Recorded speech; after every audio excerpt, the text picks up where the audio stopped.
executive session. It is 3:06. We have the three commissioners and Dave Morlan present.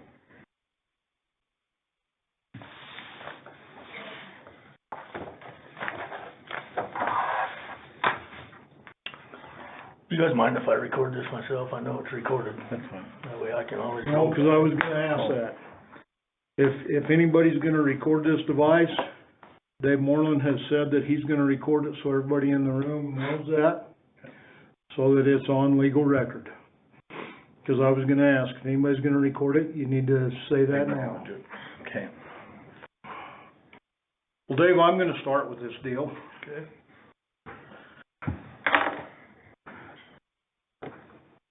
I am so frustrated with this thing right now, I could spit nails.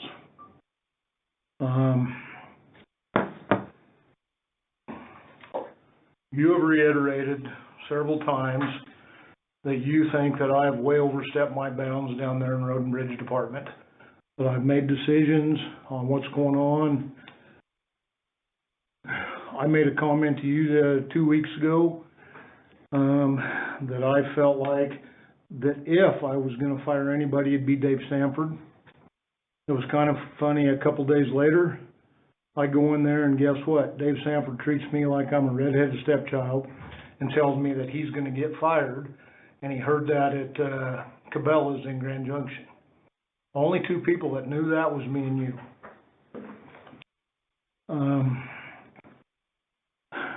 Dave, you've been just like I told you that night on the phone. You don't want to accept any response, and you're not the victim here by any means. And today, this conversation with us, you've done a great job with Road and Bridge, but at the end of the day, you got a guy right now that you want to promote down there for the district supervisor that's not doing his job. And I don't know if Mike Hayes called you or not today or not, but that's the kind of deal we're dealing with. And I don't know how to get around it. You got to quit stirring the pot as well, I guess is where I'm at with this thing.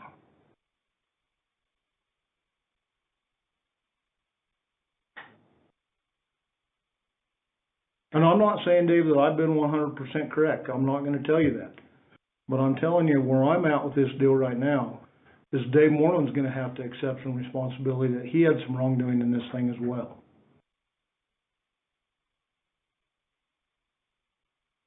And to this day, I'm going to tell you right now, walking in this meeting, I don't feel like you've ever accepted that at all.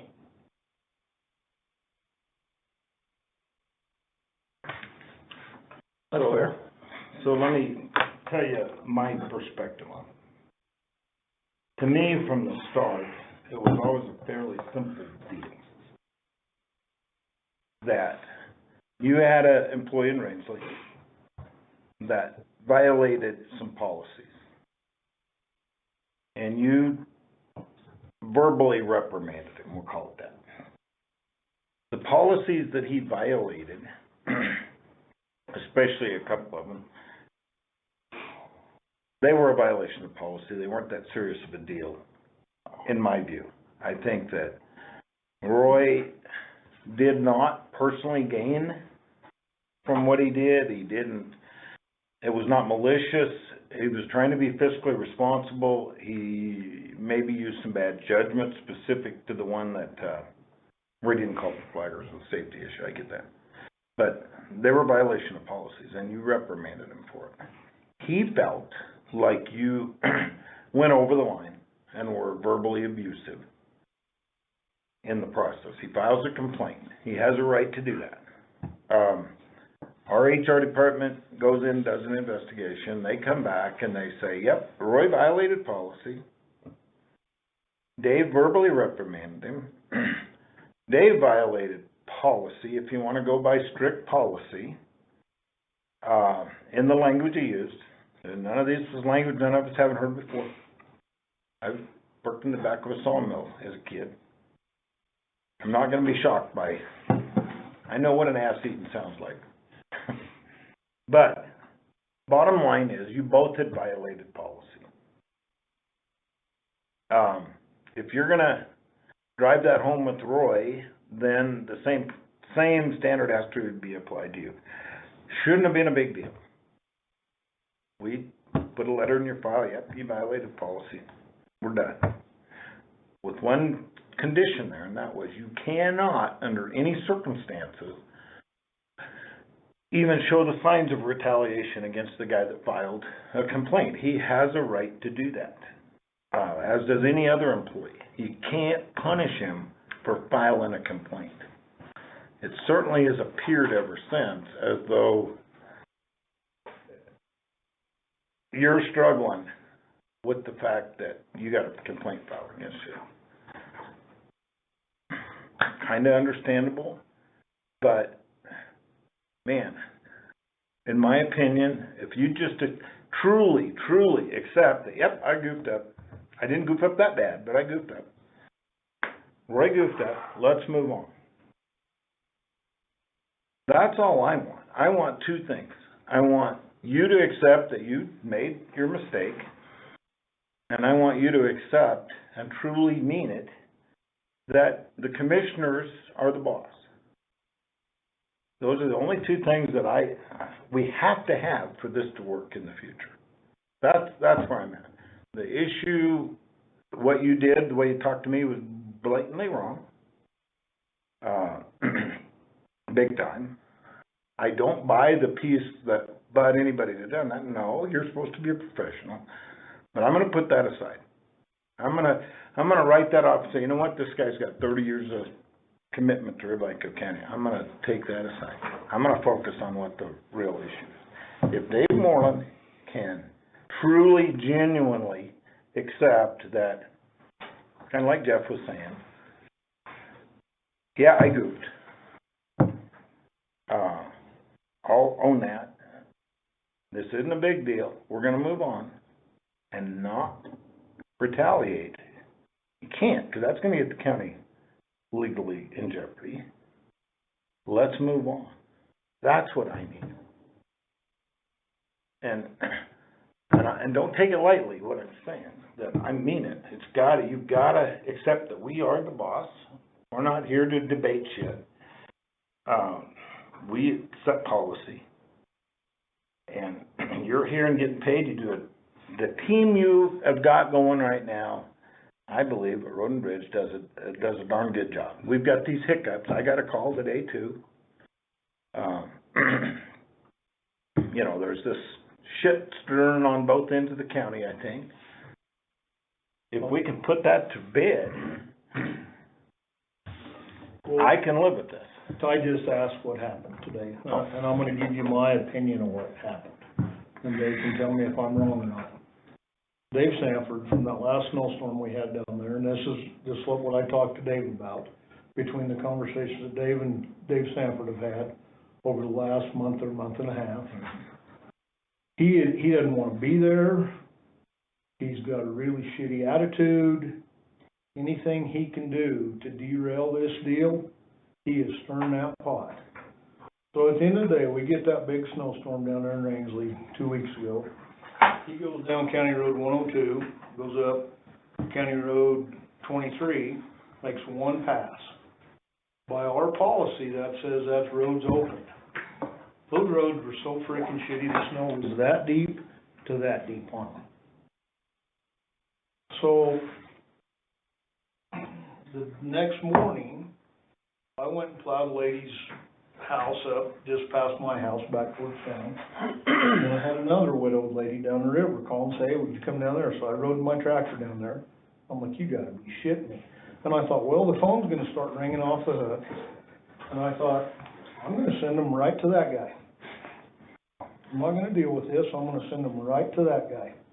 And he can decide what he wants to do with Dave Sanford. And that's where I'm at with that. Well, if you go drive, those roads we have the best roads we've ever had down there on the west end, as long as I've lived down there this summer. Right now, we got the shittiest roads, and part of it's the snow condition, because there's no moisture in it. You can't leave that much snow there But part of it is that blade operator that bladed those roads did a super shitty job. And he's had to go redo them several times.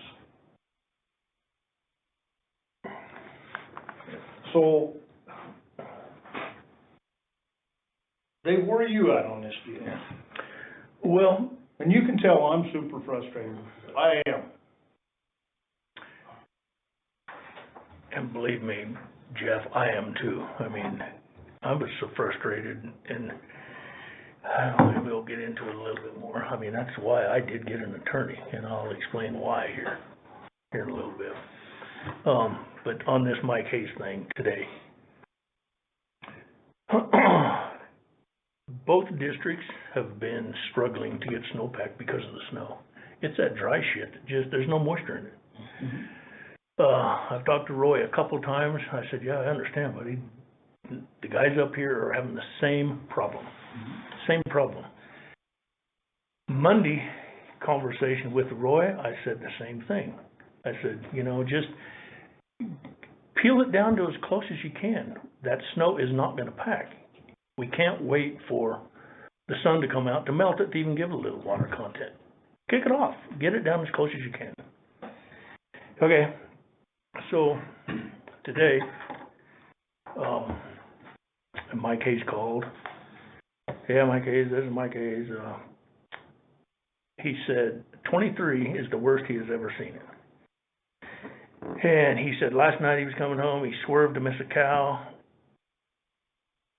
And you gotta know my case. Last year, I mean, we had that road, there's a nice snowpack on it, it was smooth, these cars were going 50, 60 miles an hour.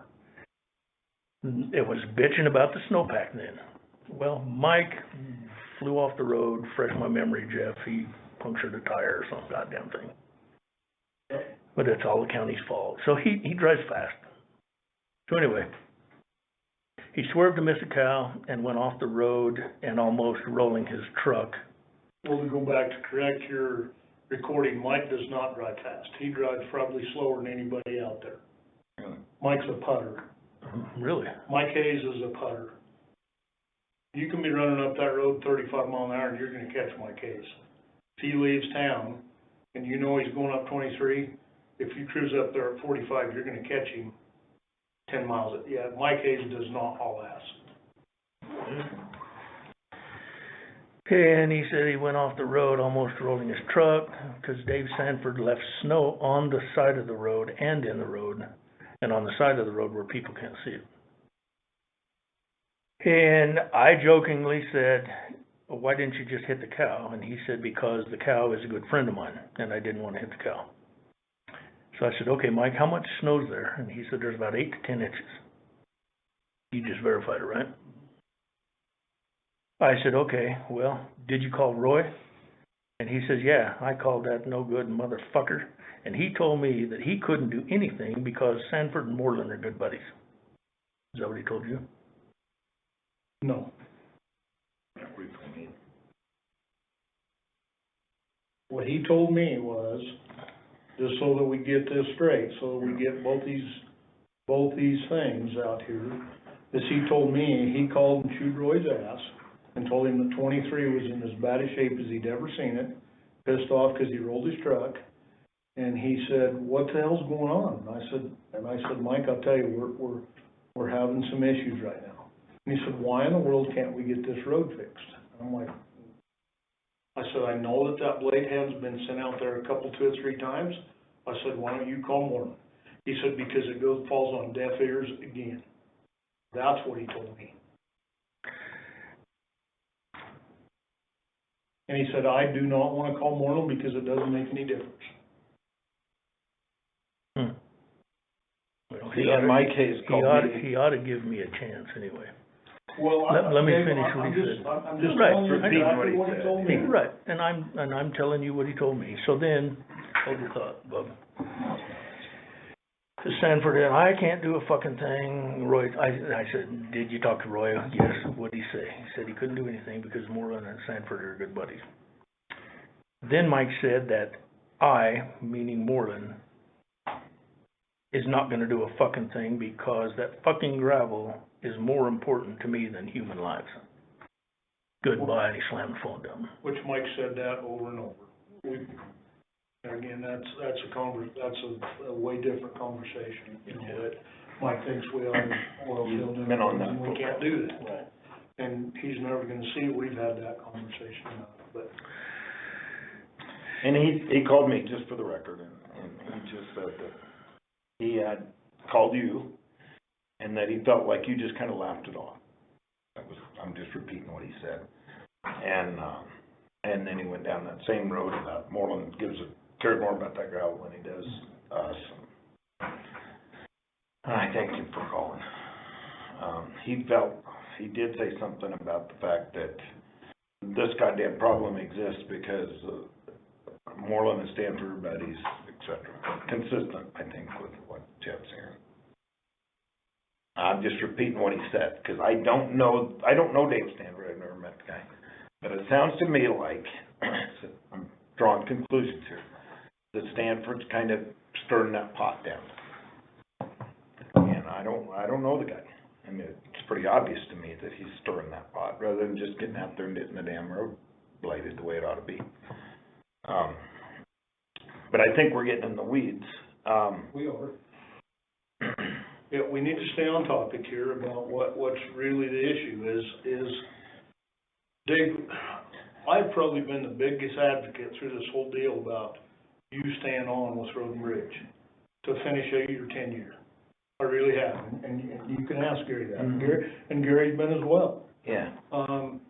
Because I don't wanna see a guy, you bring a lot to the table, but with this deal, it should have been a very simple thing. Yeah. Just like Gary said, Roy brought a complaint back that is completely within his power to do that. Laura did an investigation. We found that the validity that he brought that investigation, that it wasn't conclusive, but there was some wrongdoings through that Well, investigation. it wasn't as severe as Yeah. what Roy had indicated. Yeah. That's Laura's take on it, that's the report we got. But still, at the end of the day, there was some wrongdoing on your part through this. Water under the bridge, let's let it go. Let's figure out, how do we move forward from here forward and get it done? And this thing, it just keeps escalating Yeah. and escalating and escalating. And that's where I'm at. I'm just like, let's Yeah, quit. and I get a sense, and I have not talked to Roy, but I know you guys, we had this little mediation kind of a deal. And I think, I felt like when we walked in that room that day, Dave, the look on your face told me that that mediation had not been a success. You were nothing but pissed off, is the look on your face. You're not like me. You're not probably that good a poker player, just 'cause it shows on your face. But, maybe you are, I don't know, but No, it's not. I'm That's why you told always that. kick my ass in poker. If I did, it's sure pretty bad. But anyway, again, Dave Morlan can screw up. Gary Moyer can screw up. We just gotta own it and be willing to accept it. It's okay. I do not, and I've said this from day one, I don't wanna see Dave Morlan's career end on this kind of a deal. No. But we've got to be able to work with you. And you've gotta accept the fact that just because somebody files a complaint against you, you cannot retaliate against them and hold a grudge and so on and so forth, legally. Exactly right. That's what we're asking, and, you know, recognize that, you know, honestly, if Jeff wants to go in that damn shop down there every day in Rangeley, it may not be policy, but he was elected commissioner. And he, by God, Well, and I asked him a question the other day. the way I see it. What's the difference in me walking up here and walking in Laura's office or walking in Janae's office? You guys are recording this, right? Good, great, great. What? And you said on the recording who's in here. We did. All right, sorry, guys. I got you covered, man. Or walking in Todd's office, it's no different, me going down there. And not once, Dave, have I ever changed policy for you. If I listen to them kids, Now, have I built a relationship with them kids? Absolutely. But that's not a bad thing. And I should be able to do that. But at the end of the day, if Dave Morlan says, I want all these trucks parked in this shop, or I want them all left outside, I'm not gonna go in there and go, I don't agree with that. That's not my job. I'm not gonna tell them that, why didn't you put this much gravel on this road, or why didn't you compact it like that, or why didn't you cut that shoulder, or why is this a 1% from the center of the road to that? I'm not gonna do that, Dave. And I've told you many times, Jeff, I'm not accusing you of doing that. But you have, Dave. Well, when you, in one conversation a couple weeks ago, when you were accusing me of all these bad decisions, and then, I mean, Todd tells my attorney, and I'm going, well, what are these bad decisions? That's when you get into the gravel. That's when then you get into the like the 65, which these two probably don't have a clue what we're talking about. The bad decisions on the 101 where me and you beat to death. But Jeff, that's where I'm looking at my file, and you're accusing me of a $400 and whatever thousand estimate, and I cannot find that in my file. Let's go back, Dave. The first year I became a commissioner, and let's get this so it's on your recording, so everybody knows exactly where I'm at. This is County Road 2, down there, that half a mile of road that we paved. What road? 101. 101. Okay. When I first became a commissioner, for 20 years, those people have been trying to get that road paved. It had never happened. So I came to you guys. I said, hey guys, what do we got to do? How do we get that paved? We did an engineered estimate. It was over $400,000 to get that road done. And I'm like, you got to be shitting me for half a mile of road. So the next year, I questioned that, and I if you may not remember this, but I asked you, I said, Dave, go down there, and you're like, well, Jeff, it's a lot of drainage, and we got some flooding, we got to do some drainage down there, that's why. And I'm like, well, really? I said, why don't you go down there and visit with those people and see what kind of drainage and flooding issues they've had? Because most of those people have lived there for about 30 flipping years. Well, anyway, when we got done, what were we, 120, 130 grand to pave that half a mile road? 160. Okay. So, but anyway, that's how I brought that. Not that I was questioning you on that 400,000, whether you can find that or not. But the original year, that's where that was at. And that's what, I'm like, oh, hell no, we're not gonna pave the road for half a mile road for, no way. We're not gonna do that. And Dave, that's where we ought to be able to do. I ought to be able to question you on something. Right. Without you thinking that I think it's a bad decision. I ought to be able to come to you and go, Dave Morlan, I don't think that's correct. It's like 65 on the Magan that we did this year. Do I think that? Absolutely, I don't think that was correct. You think it's correct. I'm willing to leave that lie right there. But at the end of the day, I drive across that road 2 or 3 times a week. You drive across it once a month, maybe. I get to look at it pretty regularly. Yeah, there was a few, it's a dirt road, but you could still drive that road 65 miles an hour, Cadillac. That road was fine. You've got to expect the fact, this is how I see it. First of all, you do need to recognize that, I'm not going to speak for Ty, he's brand spanking. Jeff and I each have a lot of years of experience in the private sector. And the feeling I get, this is me, is not just you, but there's a lot of folks around here that have zero freaking understanding of the value of that. What we bring to the table, in my opinion, has a lot of value. And that questioning you on the finances of it. 73 Bridge, Gary Moyer shouldn't be an SOB because he's questioning, why are we looking at spending $500,000 of local dollars and $2 million total on a bridge? How much does that serve? We need to be on the same team, but our job is to question that stuff because we're getting questioned from the people. We were elected to make the best, be financially responsible to the people. I feel we were. And that's what we're doing. It's not a personal thing against you. And we somehow gotta get it so you don't feel defensive, you don't feel threatened because we're questioning something. Does that make sense? It makes perfect sense, Gary, and I'm gonna go back to the 101. And I totally I respect you guys as commissioners. You guys gotta understand that it's my job to bring these options to you. I try my ass off to give you options.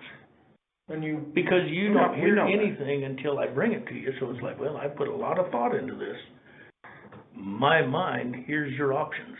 You might think of some more. So, when you sprung and I totally agree, I would love for you guys to bring questions. But Jeff, this is 5 years afterwards. Yeah. I mean, I would love for you to bring questions and question me when I bring them to you. I did, Dave, the next year, and guess what? The following year, we got that road paved. And here again, I'm looking at my file after you told me that. And I'm looking at my file, I never ever did see an estimate that I gave you guys $400,000. There was one at $290,000. So then. Oh, go ahead. Yeah, just please. And please, Gary, I'm not arguing, I'm just telling you what's in my file and what I remember doing, okay?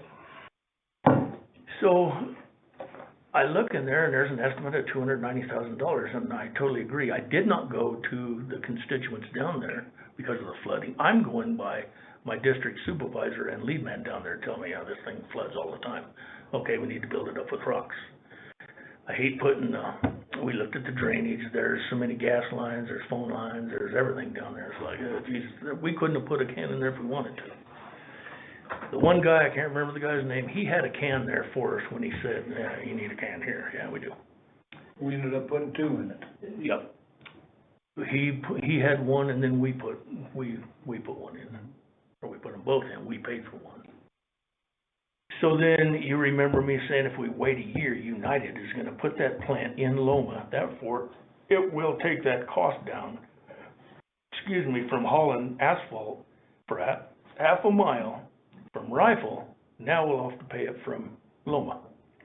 And that's why we did it the third year. Exactly, so that brought that price way down. I completely agree with you. Then, I'm saying, Jeff, we built that road up, to get it up a little bit higher, number one, to get it up out of that floodplain, and that's when you were calling me bullshit.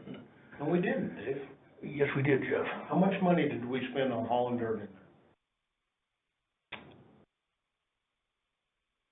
It's in the file, and I've showed everybody that hauled gravel, when, what day, how much, and even hauled from Penn's Creek Pit, because we didn't have any 3/4 in Rangeley. So we hauled gravel 1.5 inches to build that up a little bit. We got caught with our pants down on a big ass rainstorm. The flipping school bus got stuck in there. That's how much gravel we put in there. Then to put a nice road base under that mat, we hauled 3/4 out of the Penn's Creek Pit. Just enough to smooth it up. I took, to bring that cost down, because we didn't have shit for money, remember? Road and Bridge ate that haul, ate that gravel, and ate the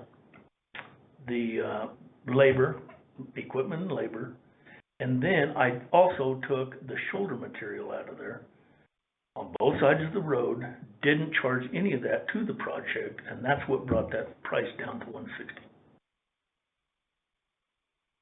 Well, Dave here again, we're getting in the weeds, we're splitting hairs.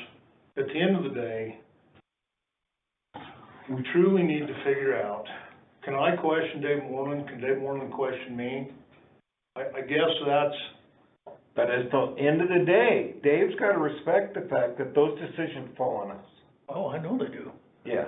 Without arguing or backbiting or any of that. And that's where I'm at, is it's simple. It's like, Yeah, Dave, Gary, we don't wanna lose you, but at the same time, you've gotta accept the responsibility. Take this regular thing and put it in where it belongs. And that was a fairly minor goddamn deal. And move forward with it as that. Accept the fact that we're gonna question, we are moving into a new era, I believe, of fiscal responsibility. We're gonna be having to question everything. It's not our fault. Jeff Rector and Gary Moore didn't get up one morning and decide, goddamn, we gotta cut $2.3 million out of the budget this year.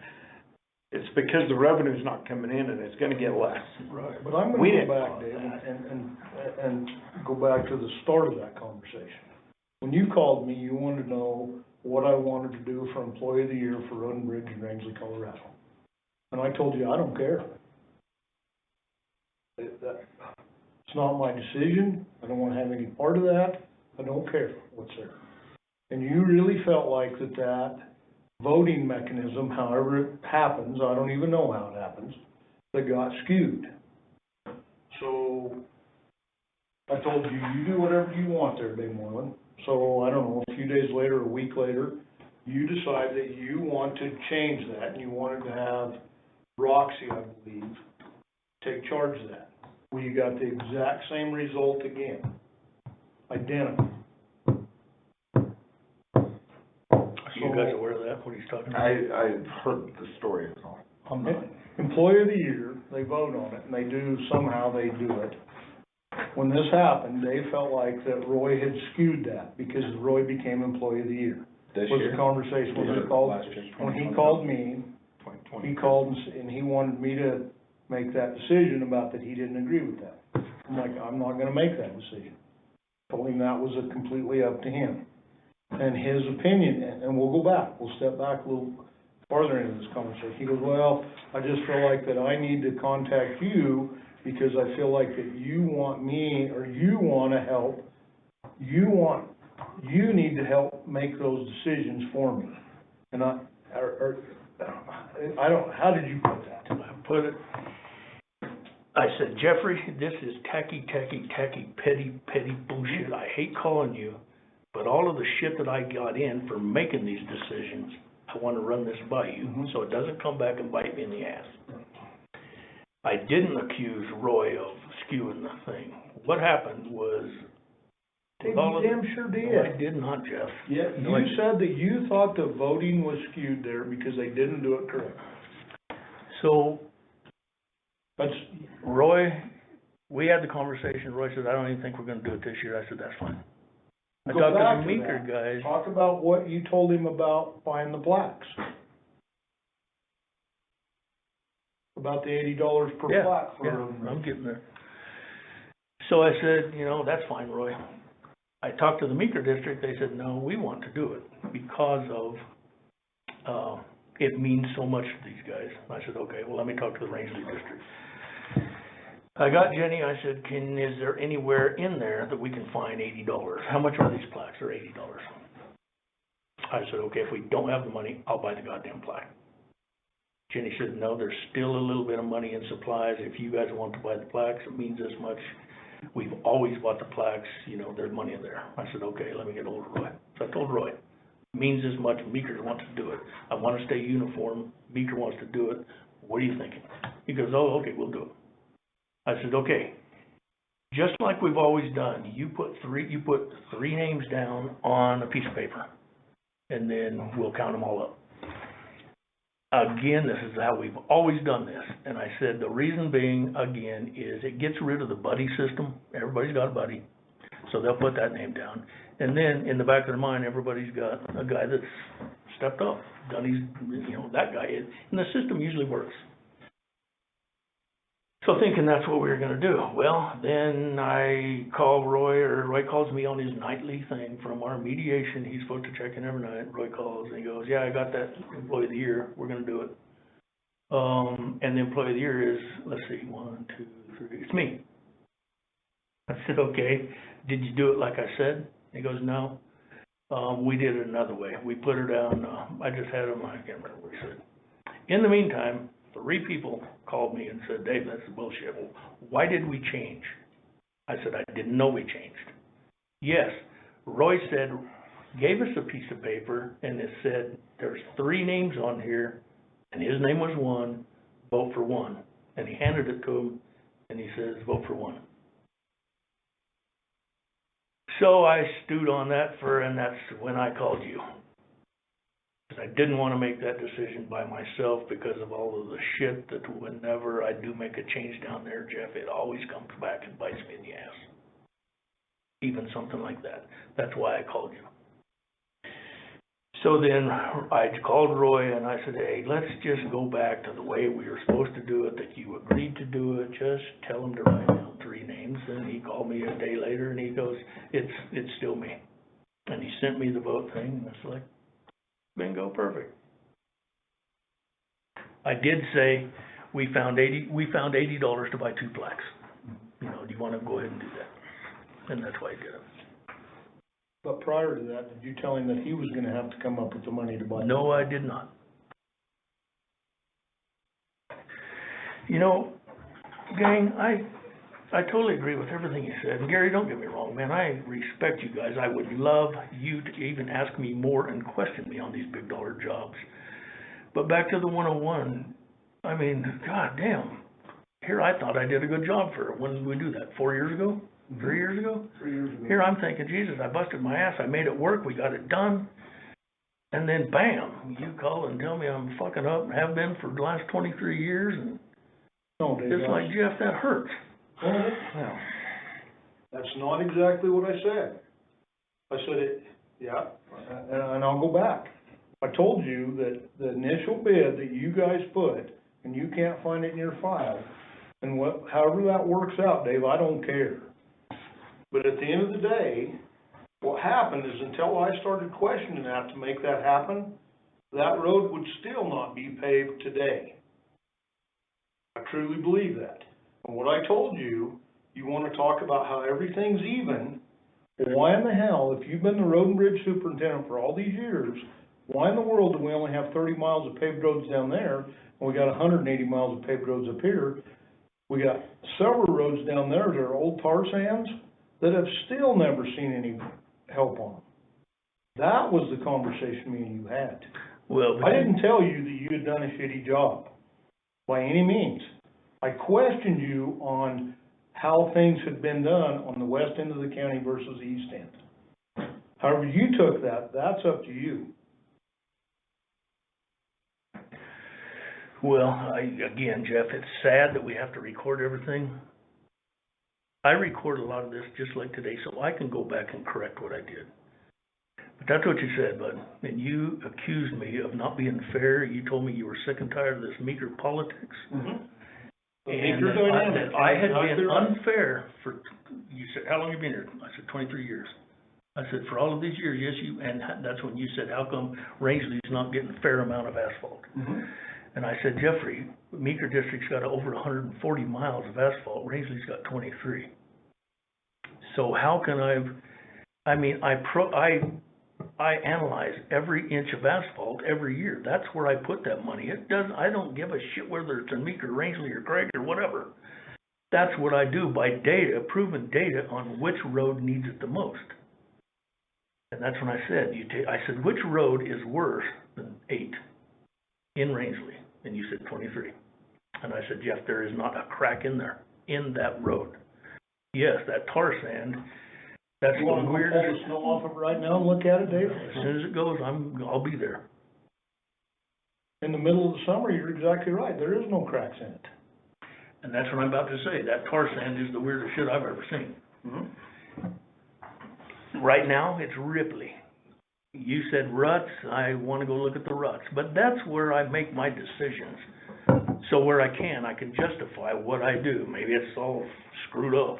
But that's where I make my decisions, so I can justify you guys and the constituents. I really think, and I totally agree with you, and this is another reason why I record that. After talking to you, I go back and I listen to my stuff. I listen to all of the recordings that I've got for Roy. And you guys are right. I will take the blame for that, of listening how my tone of voice is to him. And it's in frustration because of I expect more. I'm a perfectionist. I expect more out of him. I've helped that kid ever since he was that tall, Jeff. I've took him under my wing, and I guess that's why I want to make him succeed. Just like the three things, the traffic control, the grader, the track hoe. Anybody else, I would have written their ass up. Did I write him up? No. There's so many insubordination shit that I could have written him up for that I didn't. I want him to learn. In our mediation that time, the kid sat there and bawled like a little girl. Bawled. Dave, I respect you so much, and I know I lied and I did all of this, and how in the hell am I ever going to get your respect back? And Todd says, Dave, that's a question. I said, Roy, number one, you can quit your damn lying. Todd walks out of here and said, whoa, we have some fabrication going on here. It's not just me, and you know that, Jeff. Mm-hmm. You do know that. And Roy went on and on and on, and he goes, Dave, you're always there when I call you. You always come down. But every time you come down when there's a situation I need help with, you get out of the truck, I tell you what the problem is, and then you just start wandering around. I said, yeah, Roy, are we talking on 27? Give me an example. He goes, yeah, 27. I said, okay. What were you and Van and Sanford doing? Well, we were just standing there where we thought the culvert needed to go. And what it is, gang, there's a big cross drain here, a big valley. There's a big valley over here. That water has come over for so many years, it built up that alluvial plain, and now it's just found a new direction, and it rounds the corner, and it comes over here, and it meets in this little section. The road isn't from here to the road wide. There's a steep bank on this side, and a 30, 40-foot drop-off on the other side. At least.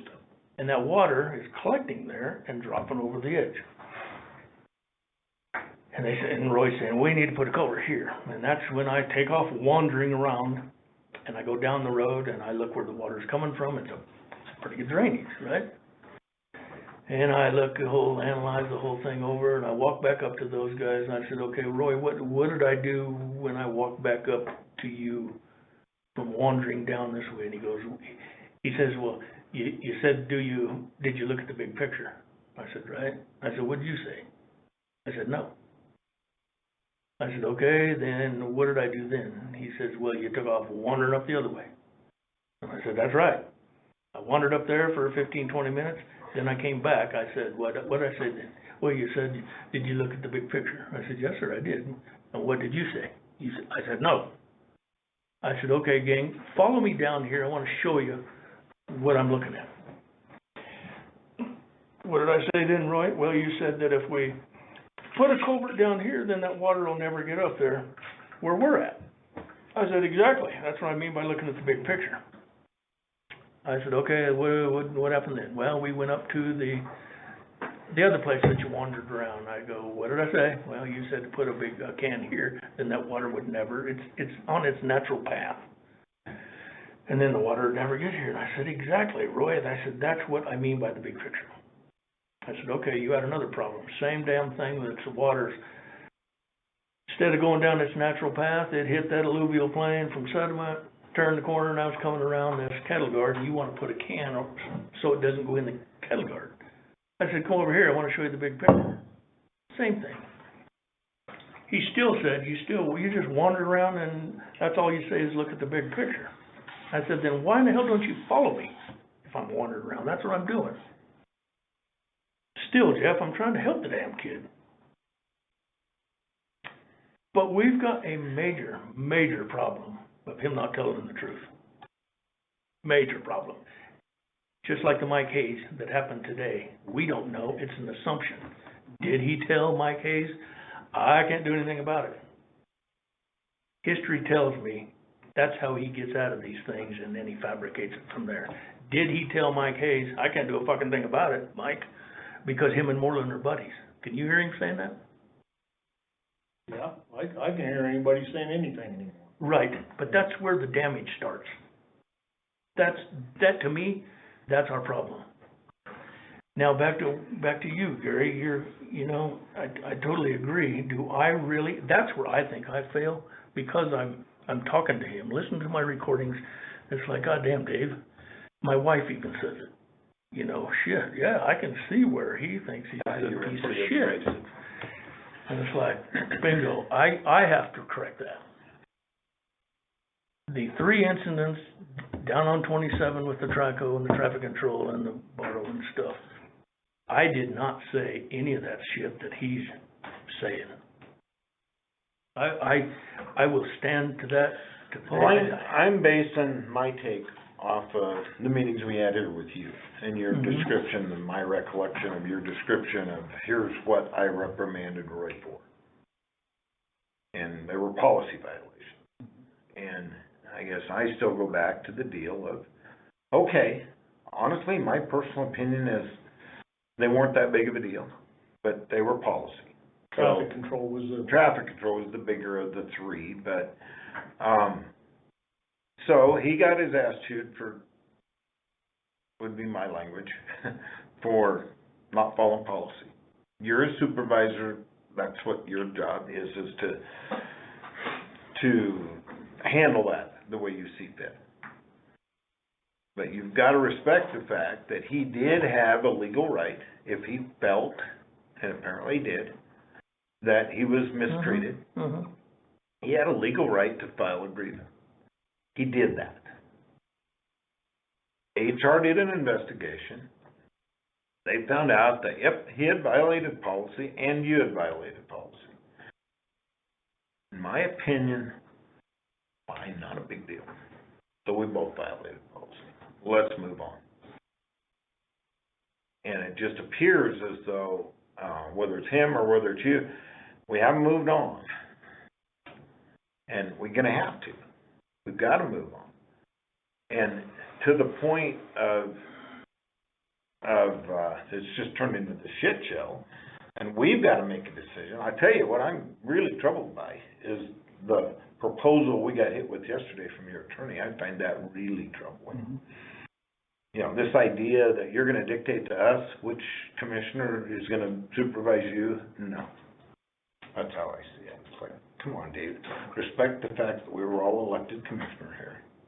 on the other side. We of just want that, this to, Dave, to give you an idea, let's say if this board decided to terminate you today, you have, your attorney and your legal has, but if you don't get appointed, that's why appointments are there. Mhm. It's a clean deal. There's nothing at the end of it. It really doesn't matter what happened at the end of the day. pretty much basically a political appointment, that's what it's set up. That's what an appointment's all about. And the problem is nobody ever used them until 2 years ago in Rio Blanco County. But that's really what an appointment's all about.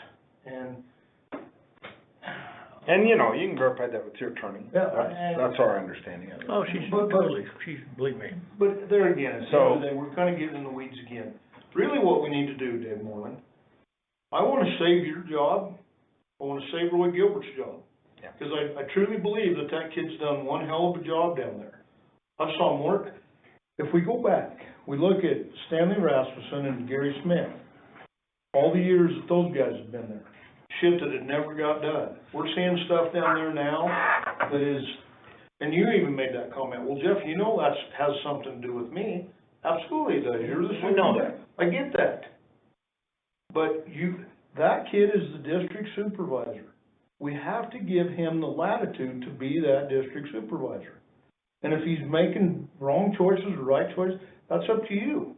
And I've never been vocal about much of this stuff, Dave. I saw a lot of it go on over the last 3 years that aggravated me, but I'm just kinda like, But here lately, I'm gonna be like, okay, I got an opinion about that. That's where I'm at with it. And somehow we gotta get past this. We gotta move forward so that we can go about, you can finish your tenure out. If that kid, if you truly think he's a lying, no good son of a gun that ought to be ran off, then let's figure that out and make that happen. But today, I don't see that. And maybe I'm clouded a little bit, but, I wanna move forward to get us all back on. And yeah, I appreciate your comments that your goal is to help him be successful. Cause that's really where I think Yeah. we need you to be. I hate to say this, but we're in our 60s now. We're the frickin' old guys.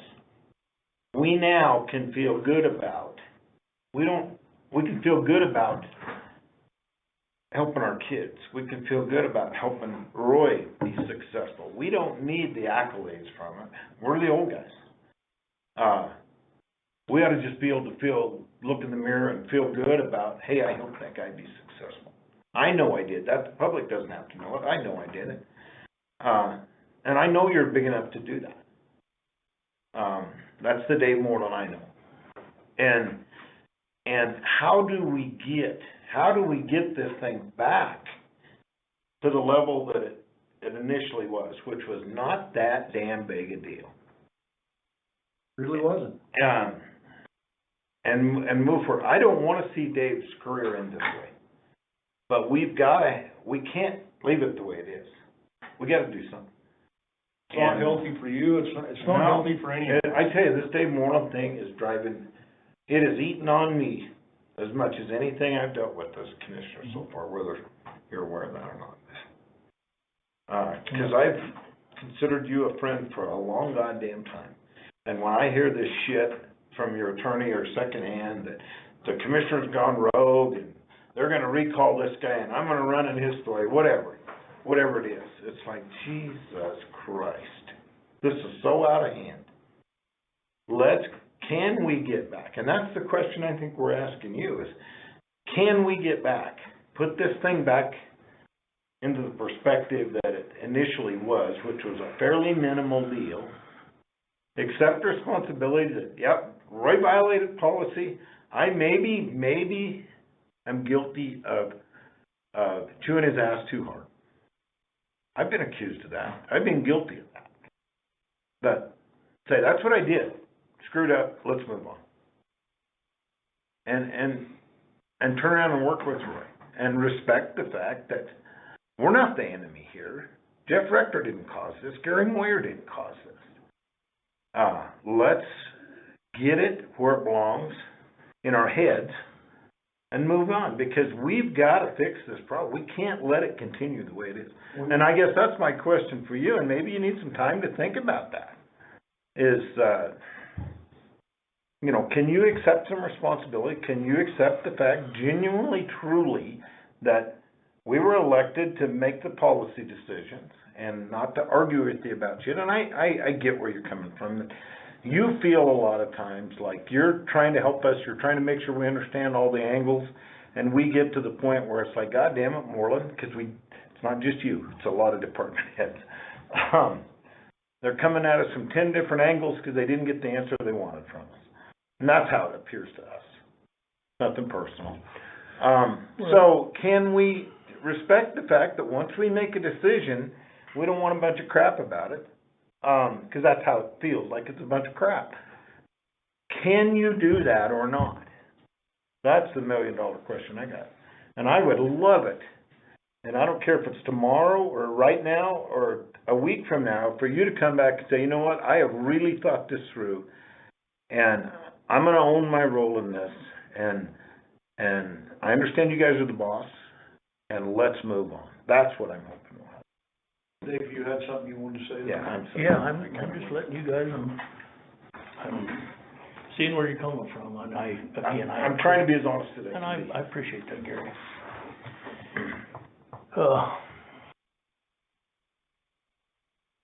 And I hope you hear me. You're exactly right, Gary. We're in our 60s. I wanted to go here 3-4 more years. Mm-hmm.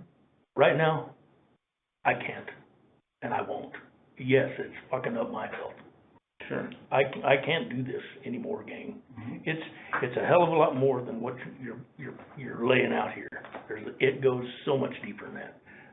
Answer your question, yes, I can make anything work, Gary.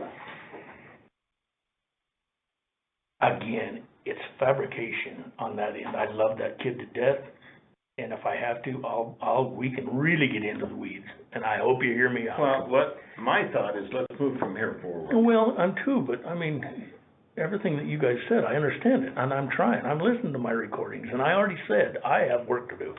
Mm-hmm. I have work to do. I'd like to go at least one more year. You know, I'll be 62, yes, I'd like to get to retirement age. I can't do this anymore, gang.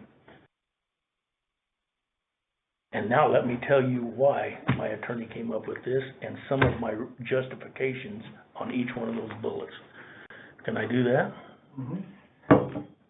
Sure, I mean, I've kinda already stated where I'm at on that. And I appreciate that, Gary, but I think you need to hear some of this stuff. I totally get where you're coming from. On number one, you guys don't have a copy of it. And let me go back to you, Jeffrey. God damn, pal, we've had some good conversations. I thought I helped you through your sobriety stuff. Yep. And you have, Dave. And then this, Gary, you keep saying no big deal. To me, that's my job. I know you guys got all of this shit coming at you. I try to bring the least amount of crap to you guys because of that reason. I'm trying to do my job. When I talked to Roy about those three things, I thought that was my job. That is my job. And yes, No, nobody's arguing that. he does have the right to go. In my opinion, for everything that's said and done and comes back, and it keeps coming back, and I'll get into that, I really feel that kid thought he was busted so bad that he wanted to jump ahead of the game. That's why he told you the next morning. Again, that story is so fabricated and it's getting worse by the day. So back to this contract of just, it's like, well, maybe this is what's happening. And again, you guys don't have a copy. You want me to read each bullet, or shall I make a couple copies of this? You can just read it. Okay. On number one, BoCC will reappoint Dave on January 26th. Dave will announce his voluntary retirement effective at the end of 21. Dave will help train his replacement. Again, I want to get through these big projects. I'll bring them to your attention, just like 73. I'll do my due diligence. I'll get bids. You guys are the ones that are going to make the decision. And I'll probably back you 100%. Bullshit. We can't do that. That's too much money for the money we got. I'll do that, just like this other bridge coming up. That was number one, and I already said that I'd like to go at least one more year, see the county through these big projects, have somebody in my replacement, so I don't put the county in a bind. I don't know if I need to get into that one anymore. There has been a couple guys interested. Right now, they see the shit that's going on. They don't want any part of it. Number two, unless all commissioners are present, all discussions between BoCC and Dave will go through tie gates. And I'm sure that pissed you off. Sounds like it did. The justification... Nothing against Ty. No. But right. But it goes back to you, Gary. Goddamn. Yeah, I grew up with you. Shit. When we got off track, I still don't know. I think that was back when we had the first bid on the... I think where we got off track, Dave, was overcoat. Exactly, and that's what I was gonna say. Right. And I think we can get in the weeds there. I think you misinterpreted what I was, whatever. I feel bad at that, but that is not what I meant, what I'm hearing you getting mad at me. So number two. Here's a prime example of why I would like number two. Just in the last couple of weeks, Jeffrey, you've called me twice, and we kind of beat that to death, and I thought I was doing good, but now I feel that I've been, goddamn, if I've been fucking up for the last 23 years, I wish somebody would have told me. I thought I would have done a hell of a job myself. We can't get on the same page. Here's what happened in the last couple of weeks. I get a call from my attorney. She says, Todd just told her, it was the day after me and you talked, it's recorded. I said, you said, well, Dave, why don't me and you just meet face to face? You want to meet face to face. Dave, just think about it tonight. I'll think about it tonight. Maybe tomorrow we can have a better conversation. I said, okay, Jeffrey, sounds good. Thanks for your time. It snowed like hell that next day. I still waited around thinking you had other shit to do, didn't want to drive. I didn't really want to drive. Didn't happen. Todd tells Brenda's my attorney, she goes, Dave, why did you refuse to meet with Jeff? It's like, Brenda, I didn't. Todd just said you did. I said, no, listen to this recording. I didn't refuse to meet Jeff. This is what he said. And I never told Todd that. Well, and back, okay, well, we're right there. In my opinion, Jeff, I think you and Roy are out to trash my reputation and my integrity, everything that I've done. And I've gathered that from, I completely get where you think that. Well, let's keep going. Keep going. This is from your attorney too. Mm-hmm. Jeff wants to get rid of Dave Morlan. So now, you seeing where I'm coming from? Hold on just a second. Yeah, let's go ahead and break it. You want me to finish? Hold on just a minute. Do we need to address these? I appreciate you too. There's a lot of that stuff I want you to know that's happened that you guys aren't aware of. I will say that. Okay, we got a question for you. Dave's talking about that, I called him and said that I was gonna meet with him face to face up in Piance, and the following day, we had a big, huge snowstorm, day or so later. You contacted his attorney and said that, well, Dave, why did you refuse the meeting with Dave Morlan? That's not the case, and then go ahead and read the other bullet point. So me and Jeff had this meeting, you know, and he said, yeah, Dave, you know, we were hashing shit out, right? Yep. You made the comment, Dave, I'd just send meet face to face.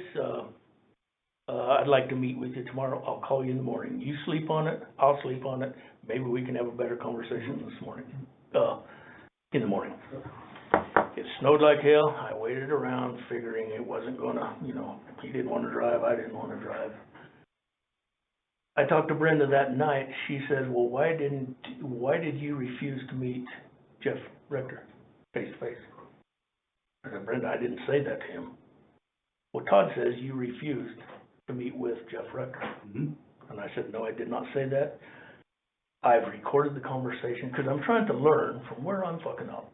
Okay. And I said, Brenda, I did not say that. You want to hear the recording? She said, yes. I played her the recording. Okay. She said, oh my God. Okay. That's where we're stuck. So the question is, I mean, where did that come from? I believe I got that from you, that, you and Dave were gonna have a conversation. We were, yeah. And that, But I don't know that I told you that I wasn't gonna have that conversation. Like Dave said, it snowed 10 inches that next morning. I got busy doing the exact same thing. Same thing you were doing, out dicking with snow.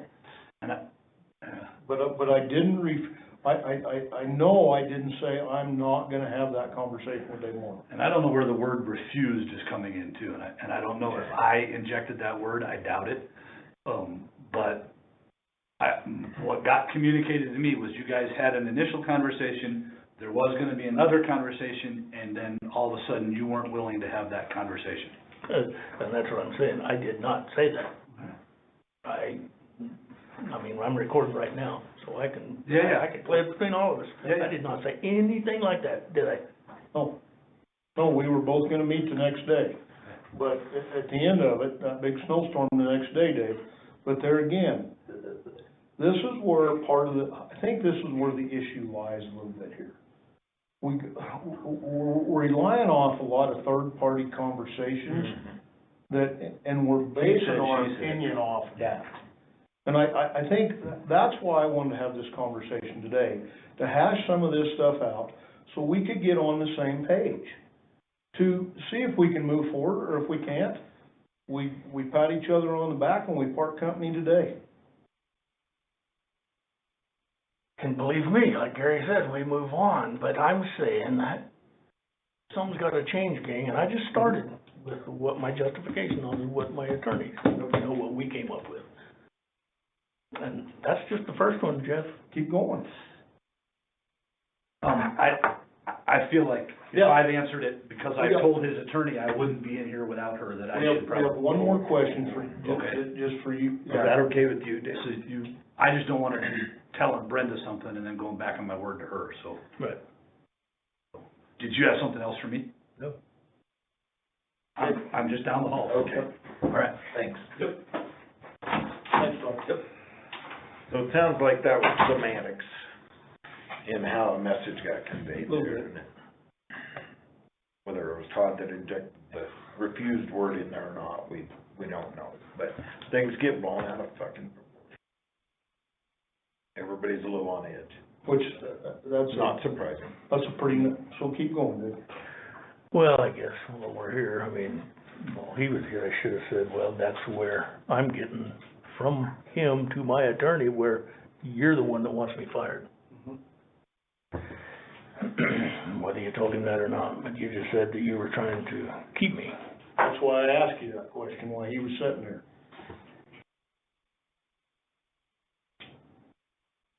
Okay, so in number 2, we've already talked about the asphalt. You didn't think I was treating Rangeley fair in any of this, poor decisions.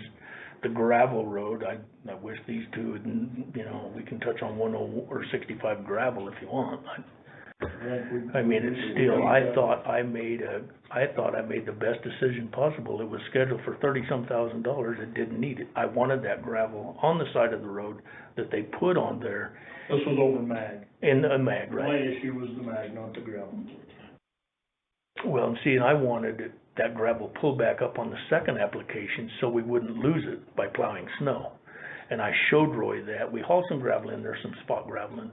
When he shot that first application, which was a whole road, that spring, I went and looked at it and said, hey, Roy, it looks good, but there's a quarter of a mile of gravel. Hey, one more question. Dave, sorry to interrupt you. Dave had one more thing that his attorneys told him, that I was the guy that came from you, that I was the guy that wanted Dave Morlan fired. No, what I said was that it was Cy. Yeah. Well, you said both. Cy was more vocal. Oh. Rector wanted me gone. I have told her before, I think that it was Gary and Rector that were, actually, you would be surprised, but that Gary and Rector were at your defense, and that Cy was the one that was vocally wanting you fired. There may have been a time when I indicated to her that I think Rector's done. I think he's ready. Which has been in the last 4 or 5 days. Week, max. Yeah. Week and You've max. gone up and down a little bit. Yeah, week and max, but up until a week ago, I've been at your defense, Dave. Pretty much. I'm There sure. were instances before that where I might dispute that, but overall, it was Cy that was from like firing, and it was surprised, and I've always thought you'd be shocked, and I've told them to this, because he wasn't out to fire you. Because honestly, and I'm just a late adder, I'm the guy that ought to be the one saying fire his ass for the way you treated me. Period, end of story. I'm not gonna do that. Because of our friendship, because of our history. I'm gonna say, you know what, my dad's probably chewed Dave's ass hard enough, Thank you. you deserve that. Let's put that aside. But there again. Fair enough. That's what I'm talking about. Some of that stuff is Getting blown out of third-party hearsay, whether it's true or it's not, and that's why I went and got Todd. Sure. Because I got nothing to hide here, brother, nothing. Well, there again, I appreciate you all the time. I hope we can have a civil conversation. I'm just telling you where I'm coming from. You know, you thought it was bullshit I got an attorney, but I'm telling you why. Well, it's the agreement that I really, like, there's No, Yeah, but just hear me out, Gary, and then tell me what your thoughts are, if you would. Back to the 65 gravel. So there was 3 feet on the edge of the road, 3 inches deep of brand new gravel that they didn't put in the mag. So I told Roy, you see what I'm talking about? When you come back for your second application, I'd like that gravel pulled back up. It will give you more of a crown. We just hauled it in here. Look at Moffett County. That's what I mean by crown. You could have that crown if you would have put that gravel that we just hauled in here in that mag. You agreed? And then in the fall, you're gonna have some badass potholes. I said, okay, when you do those potholes, just pull that quarter mile up. $5,000. And that's when you said bullshit, and goddamn, that's a poor decision. We could have used that in the budget. I was like, well, Jeff, shit, you know, okay, thanks. anyway, and you've always told me, well, since the 73 bridge, since the liability of borrowing equipment, especially that dilapidated piece of shit of Roy's, have you seen it? That trailer that he used? Anyway, you pounded in my head. I don't wanna hear you ever say liability again. It doesn't mean shit, Yep, you know? it doesn't. But Jeff, it's still my job to tell you guys this. And then we go from there. Okay, so number 3. In the event the BoCC believe Dave has done something they don't agree with, they, as a whole, will immediately discuss with Dave to find out his side. Number 3, you guys got to admit, after this, Roy had the opportunity, he did come, he filed a grievance, but still, it was 4.5 weeks. And still, nobody told me anything about it until I heard you guys on that phone call. No. That's, timeline's not straight. We were told from HR that Roy had filed a grievance, and it was that next meeting when that discussion, and like we've said before, all that was Cy cluing me into the process. And it was that first, it must have been a Tuesday, because it seems like it was Friday we heard about this, and on Tuesday we were having the meeting, and we were told this was really serious. And Cy was explaining that, well, here's the process, Laura's in Rangeley right now, interviewing Roy. She's gonna do an investigation, she's gonna write a report, Todd's gonna go over the report, and then it'll come to us. So it could be a week or so. And that's where somebody in that process, and honestly, I don't know if it was me or if it was Cy, said, so at that point, he could resign. And that was just, it didn't really mean anything, it was just like, we thought this was serious. And that way, we didn't realize that was being broadcast out. And then, you reacted, but that was right after, that was within a few days of this whole thing getting started, was when that happened. Then the drag out time was after that. Jeff and I don't think either one are gonna defend that. That's an HR concern we have. I don't remember now what the hell caused that to drag on so long. I think that's an issue overall that we've had, and we need to were both fix. very frustrated in We that were drag very out from the frustrated. initial. Cause we didn't get the time it damn started report until the for resolution hit. 2-3 weeks. We didn't feel like that it should take that long for that to happen. Because you're out in limbo, Roy's out in limbo, God only knows, we're waiting for a report. And I can't remember now what took so fucking long, but it was part of this budget shit. But anyway. It doesn't matter, you know. Anyway, the first time I heard about it was, on the phone. but my understanding is this, and tell me if I'm wrong, is that in the process of an investigation, that is where you tell your side of the story. Just like Roy told his side of the story in this investigation. Because Roy has never came to us and officially and said, here's my side of the story. That was told to Laura. So was yours. All we ever got was a report from Laura. That's my understanding of how the process works. So it's not a case that Roy got to tell his side and you did. No, I know that. Okay. I thought that's what you were No. It was just like you guys just said, it's that time thing. And then I hear about it over the damn. but that happened right off the bat. And maybe so. And that should have never happened. Yeah. That day you called me, Todd had called me just prior to you calling me, 2 or 3 minutes. Yeah. And he said, Jeff, I'm gonna tell you, if Dave Morlan calls, I'm gonna advise you through council Yeah. Do to not comment. say a word about that. And that's why I went down the road with you that day that I did. It's not that I didn't wanna go, Dave. No, we'd love to. I would have loved to, because Right. in my opinion, at that particular time, I didn't feel like that this was as big an issue No. as it became to be. But I And that thought, hot mic played a role. through legal counsel is telling me, do not say a word about this, just say I have no comment. Don't confirm or deny. And That was that's kinda what I did word with we you got. that day. Yeah, And that's what you were both promoting. you and Cy said, I can't talk about it, it's a personnel issue. Right. We've got some bad, tough decisions because of budget.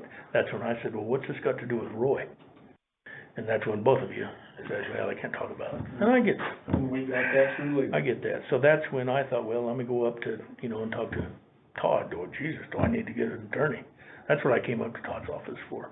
I came up, I looked in there, and when I walked up to the door, I heard you say, isn't this fun, Moyer? And you said, yeah, but we need to make sure we protect the Jeff Roy. wasn't there. No, he was on the phone.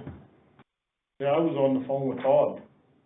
I was actually talking to Todd. And you were in there. And Dave, the very first thing that was told us, you get a complaint, a grievance filed, the legal obligation is to protect the person filing the grievance. So we didn't have anything to do with it being Roy Gilbert. That's what we're being told from HR and from legal. Am I overstating that? Okay, and I understand that. That's all now that that was you about. said. Yeah. But that's what I heard is, you say, Mr. Moyer. You gotta be that's fine. professional enough to keep things so that you don't act like you did in there then. True. I'll leave that. But I thought I was done, Gary. Yeah. So I said, I heard you say, well, we need to make sure we need to protect Roy. So then, at that point, I thought I was fucking done. So I thought, well, shit, I'll walk down the hall, get my shit, so I'm not accused of eavesdropping. That's when, Todd called me back in. Come in, I go, you guys go, what's going on? I said, I don't know, you tell me. And your frustration that nobody can tell you shit, I understand that. Oh, yeah, and I was, but again, I thought I was done. Okay, go through the process is what you guys said. Here's another thing, it's made it circled around now that I told you to fuck off. I didn't tell you to fuck off. Pretty close. Well, I said, remember the Gary, verbiage. while you're here, I said, if you're gonna motherfuck me, then at least make it legit. Those were my exact words. My recollection, and I thought Todd's not right, and this isn't gonna do us any good to go down this road, but was that if you're gonna come after me, you better put your big boy pants on. No. Oh, yeah. Yeah, that is what you said, Dave. That burned into my memory, buddy. At least one. And Dave, to go back, But it's irrelevant now. It is, just so Gary. you understand, and I'll probably use the same comment to Todd. When the shit gets deep, at the end of the conversation, that's kind of been one of my things, isn't this fun? Yeah, me, I well, asked him was that my yesterday. slogan, yeah. When we got done with the meeting, Shit, yeah. I don't mean anything derogatory about that, No, that's, because it's anything but fun, I have a sniff of I that. guess is, You want a But- copy but- of this then? that's just, it's one of them nigger or whatever you do. But I do that but I asked Ty that yesterday, isn't this fun? I know we that, did- Jeff, you say that all the time. Yeah, I because it's not fun, just Dave. tell That's you what kinda I our way remember of- it being said, yeah. Being It sarcastic. really is not fun. Oh. Okay, so number 3, in the event the BoC, Dave has something they don't agree with, they as a whole will immediately discuss with Dave to find out his side. Okay, we just beat that together. But that's where I would like that opportunity to respond, get my side of the story. And here again, I feel that when I did get my side of the story, you weren't here in my whatever meeting we had. I could tell you were still mad at me, Gary, for the incident in Todd's office. You didn't hear a word I say that day. Yeah, I did. You did? I hope you did. Again, those 3 incidents on number 3 with Roy, I feel like that is my job. That is my duty to protect that equipment of him driving it 4 hours or 4 miles. The traffic control, we train and train and train. I mean, where that trailer was parked on that corner, it scared the shit out of me. There was nobody around it. Just a bonehead deal. It was a bonehead deal, and that's where I felt he knew he was busted. That's why he did what he did. He's got every right to do it. Number 4, they will not be terminated without cause to be defined in the contract and a unanimous vote on the BoCC.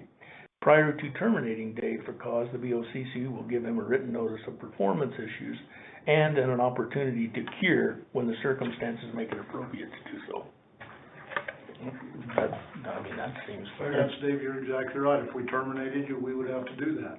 But if we decided to not reappoint you, that doesn't apply. Right. Four is that? Well, and I guess my concern is, if we're gonna have a contract review that has all these stipulations that are above and beyond our current policy, personnel policy, we're opening ourselves up to have one with everybody. True. And But under these honestly, the way I see it, and you're not gonna like this, is you are right in telling us, I've gotta have the ability to discipline my staff and manage my That's all I people. ask for. But we have to have that same ability, and you're our staff. Exactly. And that limits it, big time, big time. Well, And that's why I personally, and I'll tell you right now, I'll never agree to that. well, through all of this, Gary, that's what I'm asking, is just let me do my damn job. You said it We know. yesterday. I'm responsible for that guy. If I'm out of line, then let me have it. Well, and Those three incidents We that just- started this whole thing, I feel it was my job to do that. nobody is saying, I don't think anybody here is saying you didn't have a right to reprimand Roy. What we also are saying is that it was found by HR that you used language that violates our policy. Do we worry about that too much? No, but I also don't worry about the policy that Roy can't use his own trailer. Or what, they're walking the track poles. To me, I'll be honest, I don't think that's a big deal. The traffic control that's a bonehead move. But that's my opinion. Policy's policy, if we're either gonna follow it, and you're gonna force Roy to adhere to policy, that's your job to do that. But then that means you gotta make sure and not violate policy yourself. And I think that's all that happened. I really do. You used language reprimanding Roy that's against policy. He knew that apparently and filed a grievance. So Not a where big I goddamn deal. went against policy, I mean, It's the language where- you used it's the language- reprimanding it was Roy, the was my language- understanding. The language, It's against policy to use the F word. It's, What was it? It was in the report. and I'm not gonna cut hairs there, but like I say, Dave, at the end of the day, when Laura did her investigation, at the end of the investigation, there were some wrongful doings, and I don't remember exactly what they were. Don't, That Really, and I at this could be point, wrong. I mean, a little don't- bit. and I agree, Jeff, there was a lot of wrongdoings, a lot of. because I really thought that this thing would smooth itself out, Right. We hope. and we'd move forward. I truly thought through this whole program, when I put you and Roy and Todd in this room Yeah. to try to figure this out, I thought maybe you guys would come out of here with bloody noses and you'll walk out of here and go, okay, we got things Got her figured figured out. out. When Todd came through and he goes, man, I'm a I genius. got her fixed, and Yeah. when I came in here, I'm like, no, you don't. You didn't fix it. Look on Dave Morlan's face told me that these I could problems- tell by the way you were sitting in that back chair back there Yeah. that you were like, no. You were pissed. Well, I was, but I'm sure you I was were. gonna try to make it work, but I mean, Todd even said it, he goes, the guy's full of fucking lies. And that's what I was frustrated with, Gary, when you came in, it's like, man, But I then, sat here and listened to this. when we all three, me and Gary and Si sat here, Yeah. you never said a flippin' word. Well, 'cause I didn't wanna bring y'all and go beat it all over again. Well, The meeting was a mediation, then you guys come in, I didn't wanna put you guys through and sitting there for 2 more hours of going through the same shit. But through that recording of that conversation, you talked about that you wanted to have the three commissioners so they could hear about that. Well, when we all three came in here, we didn't hear anything from Dave Morlan. Well, okay, let's back up. Well- Sanford is the one that wanted to, all three of you guys, because he said in his statement, Dave Morlan did not say any of that stuff. He said the F word 2 or 3 times. I would like to get all 3 commissioners together. And we tried that twice, Jeff, and you had other stuff that you couldn't make. That's where the three commissioner thing came in. And that never happened, and I was waiting for that day, and that's where we all wanted, okay, the fabrication's gonna come out here. You even said that when you left. Well, how do we move forward from here, Dave? Well, and we'll get to that, Jeff. I'm almost done, but I do wanna move forward because of that. Number 5, Dave will have the right to terminate the contract for cause, such as if the BoC restricts his ability to perform his job duties. If Dave terminates for cause, he will receive his salary and benefits through the remainder of 21. Number 5, here's what I got there. From what's taken place in the last couple of weeks, and I told my staff, my girls, and my 2 supervisors, they want to know, they know that people can sense when shit's going on. I did tell them, I'll admit to that, Jeff. And I got suspended. You wrote me a letter, boom, here's your 3rd letter, Morlan, you're suspended for 3 days. Do you know that I didn't even know that I had signed that letter until after it was already done? We're not gonna say there weren't some HR challenges or legal or I whatever. got told in front of this courthouse that that was done, and then the next day when I saw it, my name's on it. And I'm like, are you shitting me? That's the kind of shit, Dave, that, We're, not just with you, no. but that's the meeker dynamic I'm telling you about. That's the kind of shit, as being a commissioner, and I've had this conversation with Mr. Gates, that's the kind of shit that drives me absolutely insane. And my memory's either really bad, here's my side of this little story that day. And I'm not saying the letter didn't need to go out, I'm not saying that you didn't need to be suspended for when you were, I support that, but I got a call that morning at 9 saying, hey, can you be here at 9:30? Sure, what's up? Well, we got this Dave Morlan. I didn't know till I got in that room and saw the letter what it was. But, and it had Jeff's signature on it, I assumed he knew what was going on. And then I found out later that Jeff didn't. So Gary, sign this I thing. talked to him later, cause Yeah. I was very upset about it. Yeah. And he said, well, dude, I saw your signature on there, so I thought you approved it. I'm like, I didn't know anything about it. Jesus Christ. Okay. So we're not gonna say that there isn't some wrongdoing here, man. So, We're working hear on me it. out on this one, okay, so, I get my letter signed from Jeff Rector, and I do my suspension, and We're I'm not as big a doing my, motherfucker. working my ass off to keep my pie hole shut. It's like, okay, shit, there's the 3rd one. And this is just hearsay, Jeff, don't take offense. Jeff Rector's in the hospital with COVID. He gets out the same day, the next day, I don't know. He's down there telling everybody at the shop, Dave Morlan got suspended. Pretty proud of Morlan being suspended. Again, this is from one of those guys. Seriously. You accuse Dave Sanford of saying all this shit. Sanford was in Missouri. I queued Sanford 3 days ago, or 4 or 5 days ago when I was in there, in the last week. I'm gonna say in the last week. I went in there and I could tell, just by his persona, that, and he was, I was just like, yep. So I went back and I talked to Kerry and Mike, and then I left. So here's my knee jerk.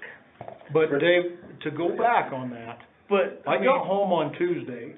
I didn't leave the house until that Friday. So it's pretty hard for me to be in that shop the next day. well, whenever it was, Jeff, it's still, Yeah. it's assumptions, but Yep. at whatever time, I mean, can I ask you, did you go tell the boys? Yep. Yes? No, I didn't tell the boys anything about your suspension. I damn sure didn't. But see, and that's where I get a call from one of those guys. It They're shit wasn't disturbers. Sanford, but that you did that. And it's happening on both ends. Okay, in that same week, a few days later, Roy's in there telling the boys in a morning meeting. Sanford did say, he came around the corner. Arlen replies, Jesus Christ, that's all he got is 5 days, that's a bunch of bullshit. I know where that came from Arlen. I saw Arlen about 3 or 4 days after I got out of the hospital. Went to town one morning to get a cup of coffee and Arlen caught me at the loafing jug and asked me what's going on. He goes, did Morlan get suspended? And I'm like, yep, he got suspended for 5 days. That's exactly where that came from. Well, this was in that morning meeting, and, I mean, Well, you're for right, me, that's Dave, hearsay, but I still, don't know what happened in still, that that morning shit meeting. is still happening, Jeff, when I'm on suspension for doing the same flipping thing. You know, and then a commissioner does that, and then to further on, I still keep my mouth shut. It goes on. Mr. Gilbert hates silence, so what's he do? He comes to Meeker and starts going door to door, telling him Morlan got suspended, and this is what happened, and this is what happened, and this is what happened. So let me ask a stupid question. I do know that is a fact. Is it confidential that he got suspended? I don't think it is. I mean, But didn't we all get told this doesn't go out of this room? not on the suspension. Well, Ms. How Laura. how can your crew not know that you weren't there?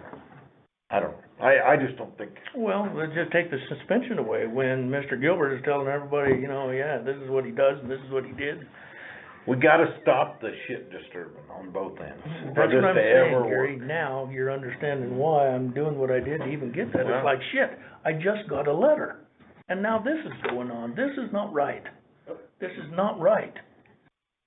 I would agree with that 100%, Dave.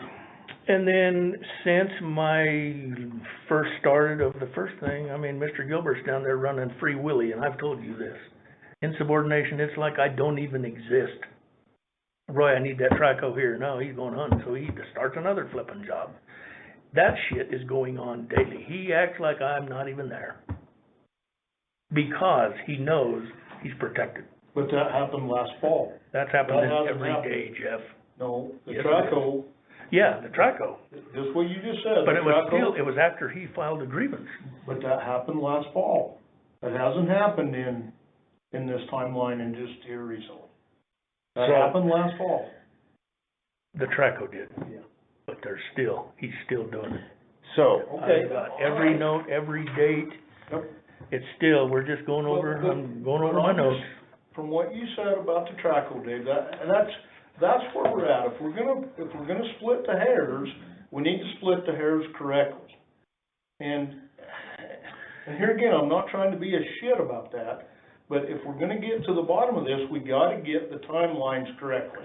We can't be talking about something that happened 4 months ago or 5 months ago, that we're talking about something that happened in the last 2 weeks or 10 days. Do we go back and visit about that, or do we talk? We're not gonna get past that. No, but this is what I'm saying, Jeff. You're saying, yeah, that did happen last fall. I'm saying it's still happening since. Okay. okay, That's all I'm saying. It's like he knows he's protected. If Morlan's gonna get on, I just gotta go to Jeff. And then boom, you call me. All I'm asking is I need something to let me do my job. That's all this is. Let me do my job. If I'm in the wrong, this contract says, bring him in. If I'm in the wrong, fire his ass. If this shit keeps going on, Gary, you just said it, we gotta stop this we shit. gotta stop. This is where it starts. This is where it starts. So let me ask you this. If we bring Roy in, and we're basically gonna say the same thing to him, in my view, that we're saying to you, the shit has to stop. And it has to stop from today forward. That means, I don't know this Dave Stanford, that means whoever's stirring the shit down there, Roy or otherwise, you've been put on notice, this shit better stop. Say that same thing to you. You've been put on notice, people in your office, this shit needs to stop. They need to be told that. Now let's move forward. If we did that, if we brought Roy in and had that conversation, and his people, or we can go down there and talk to whatever the hell it takes, does that work? Is that something that you're agreeable to, that we will talk to Roy, we'll have that conversation, and let's move forward? Because I'm gonna tell you right off, I can't speak for Jeff, I can't speak for Ty. That agreement is never gonna fly in my book. That limits we've gotta be able to manage our people just like you gotta be able to manage yours. And that makes it so we can't. That's all I'm asking for, Gary. Let me do my job. But that makes it so we can't, is what I'm saying. So the agreement, like if we could hit the reset button, go back, have the conversation with Roy, then that agreement wouldn't be, Necessary. yeah, Is that what you're saying? yeah, wouldn't even be something that would be brought forth. I would love to say that, Ty, but good God, I can beat this in you guys' head and you call bullshit, but it's still, we can sit here and he can agree to everything. But- Will it work? I'm willing to do anything. This, I can tell you, gang, that's where it starts, Jeff.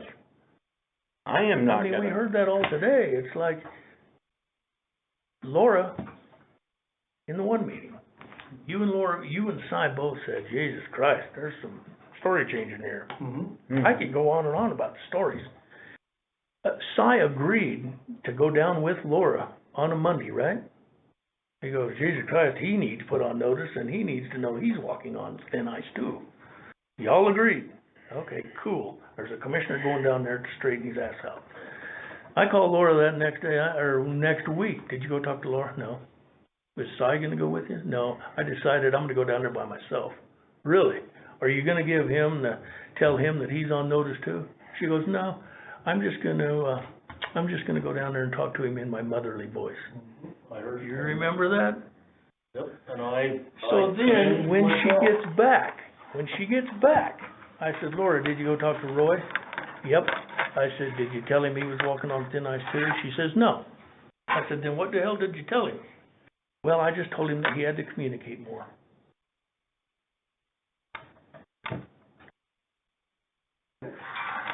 But gang, believe me, man, I don't know wanna if go this is gonna through. work. Cause I'm sure as hell not gonna agree to do that reappointment under those And conditions. I'll tell you, if you guys wanna do that, you two as a board, I'm gonna completely abstain myself from this deal. Well, I stayed out of that shop until this morning. I took my truck down there for a PM. I stood back there and talked to Kerry and Mike for a little bit. In fact, I wanted to call you and say, Dave Morlan, before anybody calls, I'm sitting back here and I'm in the mechanic shop. I've never even walked up front. I don't even, and here's the deal, Dave. I have not driven my county truck in 2 flipping months simply because I do not wanna stop there and get fuel. pretty sad. Cause I don't wanna have to deal with this bullshit. And I don't want somebody calling you going, Rector said that, or he said, because that's not how that works. I know, Jeff, and I've told you a million times, Jesus Christ, I loved you going down there, and then all this shit started. You said you haven't been there in 2 or 3 months. I get feedback, yeah, Jeff's here every 2 or 3 days a week. What do I say? It doesn't matter. It doesn't matter. You should be able to go through there. I loved going through there, but I'm telling you guys, Gary, you said it, that's where the shit's starting. And I just heard what you said. But we can sit here and Roy can feed us full of bullshit and we're all going good. We each give each other hugs and kisses and think it's fixed. A week later, that shit's gonna happen again. I'm gonna tell you where That's the protection, Gary, that I'm trying agreement, to say. Because I don't Morlan think it's thinks, this is what Dave truly thinks, this is what I'm getting out of this. Dave thinks that I'm gonna step on whatever bounds I've got to protect Roy Gilbert. ooh, I know better. Am I hearing you? You're hearing me exactly right. Okay. And our Mr. Gilbert is telling all of his guys, don't worry, me and Rick are like this. But you gotta quit worrying about that kind of shit that Roy's saying, cause Jeff's gonna tell you otherwise. And I tried, Gary, but it's happening. Well, It's but we gotta either make major changes, or But we've you gotta gotta agree to put all that behind us and start with a clean slate and move forward. One or the other has to happen here. Yep. And it has to happen within the next 2 weeks. It has to happen from up here and it has to Damn happen right. from down there. And that's something you've gotta truly And believe in your heart of hearts that you're gonna make that happen, and we'll have the same conversation if you want us to with Roy, that he has to do the same. And that's the only way I see us moving forward and forget that, but I don't have an issue voting to reappoint Dave Morlan, as long as I feel like you're truly committed to making this work. Truly committed, without blaming Roy, without blaming us, without blaming anybody. We're gonna make this work from this point forward.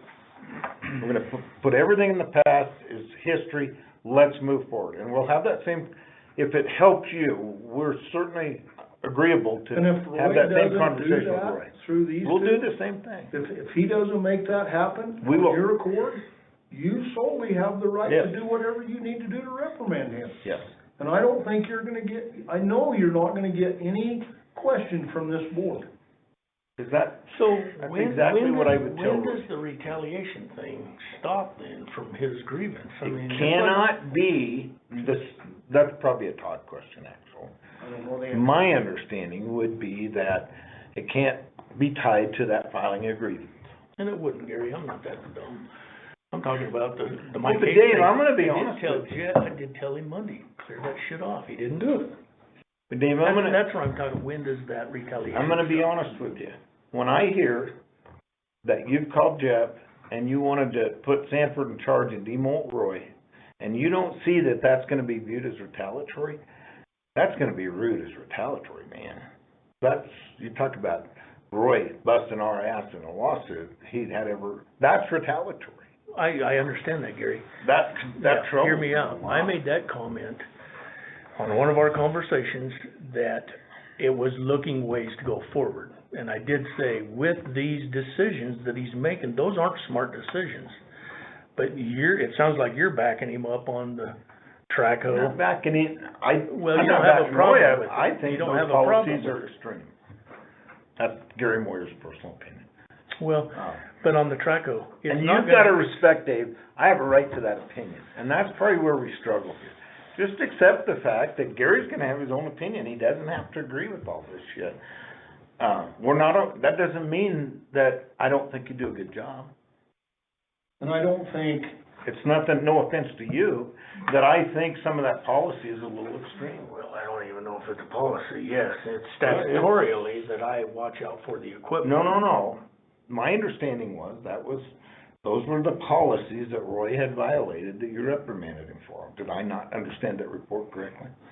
I don't remember that report. Well, I mean, now that I know that you don't have a problem with it, Gary, but at the Well, time, I'm. I'm not telling saying you change what- it, I'm just saying that's Gary Moyer's personal opinion. Yeah, but see, I guess that's where we. I realize that came can where get confusing. I'm trying to do my job by protecting that, and I will say, talk to any mechanic, any heavy equipment mechanic. See, you're doing it right now, Dave, that you're coming across to me as though you don't like the answer I gave you, so you're gonna hit me from another angle of why I'm wrong. And I'm saying, we don't have to agree. We're out in the weeds so bad. I think Agree to that. disagree. Huh? Agree to disagree. Yeah, and it's no big deal, it's nothing personal. that We have different The viewpoints. Traco issue and Yeah. the flagging issue is kind of a moot point right now. Yeah. I think we all agree that the traffic issue was probably the largest infraction there. Yeah. But I guess what I'm saying is whatever decision you make from here forward down there, this board will support you in that. And I And think be up to careful. this point, Dave, we have done a really good job at that. I can't help what those guys are calling you and it's just like I told you the other day, when you told me that you wanted to move Dave Sanford in there and take Roy out of there, I'm like, are you flipping shitting me? I was just like, That's retaliatory. you wanna put the biggest pot stirring son of a bitch on the planet? The only reason Dave Sanford's there is because his wife makes him go to work every day, because she wants him to have a job. You know that as well as anybody. And we talked about that, Jeff, and I did say, you said go from worse to worser to whatever you said. And I agreed with you. But I also said, I think I can manage him more so than Roy. Roy is young, he just admitted it. Dave, you've been here 40 years, he said, I've been here 40. But do you see But where I'm he coming said, from I've only there? been here 2 years, and I don't know anything. That was his comment. So what I told you, maybe, while Sanford is here, maybe this is an option, Jeff. For the time that Sanford is here, maybe we just swap them. Okay, And hopefully, Roy will learn a little more. He just admitted he doesn't know shit. So for 2 years, maybe we can bring him along and train him. That's the only reason why I brought that up. Let's step back on Because that. they're both within the Just a little organization. bit, Dave. This last snowstorm we had, and the roads that Sanford just bladed. If here's a guy that we think knows that much to run that operation, and he did the worst job of anybody down there, You're exactly right, Jeff, but isn't it Roy's job to manage him? but isn't a guy that's been on a blade that long, and you send out to blade snow, don't you think he ought to know how to do that? Oh, you damn right. Okay, But if he's not, then Roy needs to get on his ass. I mean, he's the one managing him, not me. But when we hearsay again, I can't do a goddamn thing because Morlan and him are buddies. That's where the shit starts. I mean, that's damage. That's damage that we're chasing that tail of shit that, I mean, that shouldn't even be happening. Well, I agree, Dave, that's why I'm so frustrated with this thing right now. Because I see all that, and until something changes a little bit there, Right. we're gonna be we could be having the same conversation in 2 weeks. Yep, and that's where I agree with Gary. I mean, I'm willing to try anything. I want to see this county through this year, but man, I mean, good luck. I'm listening to all your guys' suggestions, and I think you got a good one, but I'm saying, yeah, he can sit here and feed us all kinds of shit. We go back and boom, there it goes again. So I'm willing to try anything. I don't think anybody in this room is gonna view Roy in the light that you're afraid we're gonna view him in. That we're just gonna defend him come hell or high water. I've listened to Jeff. I know how I feel. I like the kid. I wanna see him succeed. I know you wanna see him succeed, but we're not gonna let him run roughshod thinking he doesn't answer to anybody. We get that. I wish to God that I had made a decision down there, so we had some validity on some of the stuff. I wished I'd walked in there and said, you know what, Morlan's doing this, or Morlan's, because none of that's ever happened, ever. And I know exactly where that shit's coming from. I know to a T where it's coming from. And I've told you that. And until that issue gets resolved down there, we're gonna continue to end up right here again. Mm-hmm. So am I hearing you say, and I don't know the guy, Dave Sanford is the one you're saying is the biggest one of all the issues, stirring the shit down there. Like I told you guys before, there's only two guys Do you agree with that? that I made Some of that it, Gary, comment. but he's If getting a lot I of blame was gonna for fire it, and it's somebody, not him. it would be Dave Sanford. There was only two people on the planet that knew that. Yeah. That So guy he's and stirring this guy. shit. I never said a flipping word. How in the world did Dave Sanford find that out? Where'd that come from? And you're right, Jeff. Dave, But why, Dave? And that's what I'm talking about. I'm not looking down my nose, David, any of this. And we don't even need to hash that. But you've done this as well. And to fix this issue, we're gonna have to quit stirring the pot everywhere. Can't just be this side or that. The whole pot has to get cleaned out and quit stirring the damn thing. Dump the soup bowl out, it's done. Cause if it doesn't, you know what's gonna end up happening? Don't quote me on this, I'm speculating. What's gonna end up happening is Roy will be gone and you'll be gone, if this doesn't stop. That's just kind of my personal take on it. But I've known Dave Sanford for a long, long time, worked with him in the oil field. He hasn't changed a lick. He's always been that guy, he's gonna be that guy forever, and he's gonna tell you whatever he thinks he can tell you to put his position on your side. Whatever. That's just who Dave Sanford is. I watched him do that with Co-Rod, I watched him do that with NL Well Service. and I agree with that, Jeff, and that's why I take everything he says with a grain of salt. I take that with all of those guys. They So- wanna build it up, we all know that. But, I will say Sanford's, he's not the only one down there, and it will blow your mind on some of these people that are telling me other stuff. Jeff Repter walks in there, and if you were to ask him, they say, not me. Because they know of what Roy's telling them, and yeah, well, me and Jeff are like that, you don't need to go talk to Jeff. So they know I need a job, I'm talking about the employees, they need a job, they aren't gonna cross Roy, they aren't gonna badmouth him. That's why they call me, thinking it's confidential. It's not, I'm just saying it's Dave Sanford ain't the only one. The other thing I wanted to mention too is, and I brought it to Laura, probably never happened, nothing ever done. I got guys, not Sanford, saying, when did we take off whenever the hell we wanted to, and we don't write it down, and we're still accruing time. And we did the background check on that, and every day that he's gone, he's accumulated over 40 hours of being gone and not writing it down. Well, That's where I'm and coming I from, think we Gary. gotta try and It's- stick to the issues at hand. Well, Not that's an issue. keep adding, but what I'm thinking, Ty, share your thoughts here. It's damn near 5 o'clock. This is Gary Moyer's brain thinking. Go home, think about what we've said for a day. 'Cause I would love to hear Dave Morlan come back and say, you know what, I really thought this through, and by God, I'm committed. I'm committed to understanding that we can disagree, and that's okay.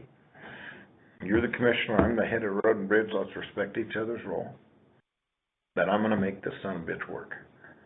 I'm gonna make sure Roy's not getting retaliated against, and if you want us to come in and have the same conversation with Roy, we're more than happy to do that. We're not trying to play favorites here. But let's give you 24 hours, 48 hours, whatever, to think about that, so that it's not an off-the-cuff decision. This is a serious decision that I want you to think about. Well, And I kinda think that, what do you think? you know, there's been he said, she said stuff that has So happened much. that hasn't, well, I'm just learning, so Yeah, I'm like yeah. from the outside looking in. But I think that that's part of the root issue or the cause of it. But then I also think that people are not following the chain of command, if you will. Like if they're under Roy, they're under Roy. They shouldn't be, you know, calling a commissioner you. They need to go up to Roy, and Roy needs to go up to you, and you go up to the commissioners. Like that, to me, that would fix a lot of these issues with people, because if they know, you know, if everybody's operating that way and everybody agrees, you know, the first response out of my mouth is, well, have you talked to Roy? No. Well, I don't wanna hear it, go talk to Roy. And then Roy can fix it, do whatever he's gotta do, and then it can, if it has to escalate to the next level, it escalates to the next level, and so on and so forth. So let me ask you an ignorant question, I really don't know the answer to this. Let's say Roy determines that this Dave Stanford is causing a huge amount of problem. Does Roy have the authority to terminate Stanford or not? Or does that gotta go to you? He has the authority, but it's gotta go through me. So he can make a recommendation to you? Right. Is that Slash the way? HR, and then we do what we You do. and Laura, it goes to you and Laura. I'm just trying to figure out that, I'm sorry. Yeah, and it's. Cause I know makes you sense, do, Gary. but I don't know if Roy does or not, Yeah. that next step down. And Dave, to go back to how all this thing first started, it was over that trailer issue deal. So I go bebopping in there one morning and just got that new county truck. It was like the next day or 2 days after that. I go bebopping in there one morning to get fuel, and the doors are open. Well, I'm just gonna pull in there and be a smart ass and dick with the guys a little bit and laugh and giggle with them. So I pull in there. I'm like, it's like 6:30, you know, it's in the summertime. I'm like, wonder where the hell they're at. Nobody's around. I'm like, shit, all their trucks. So I go back and visit with Kerry. Well, when I go back to visit with Kerry, and it was before Mike Zadler started, and he's madder than a wet hen at me. I'm like, Kerry, what's wrong with you today? And he goes, well, I can't believe you threw us under the bus. And I'm like, huh?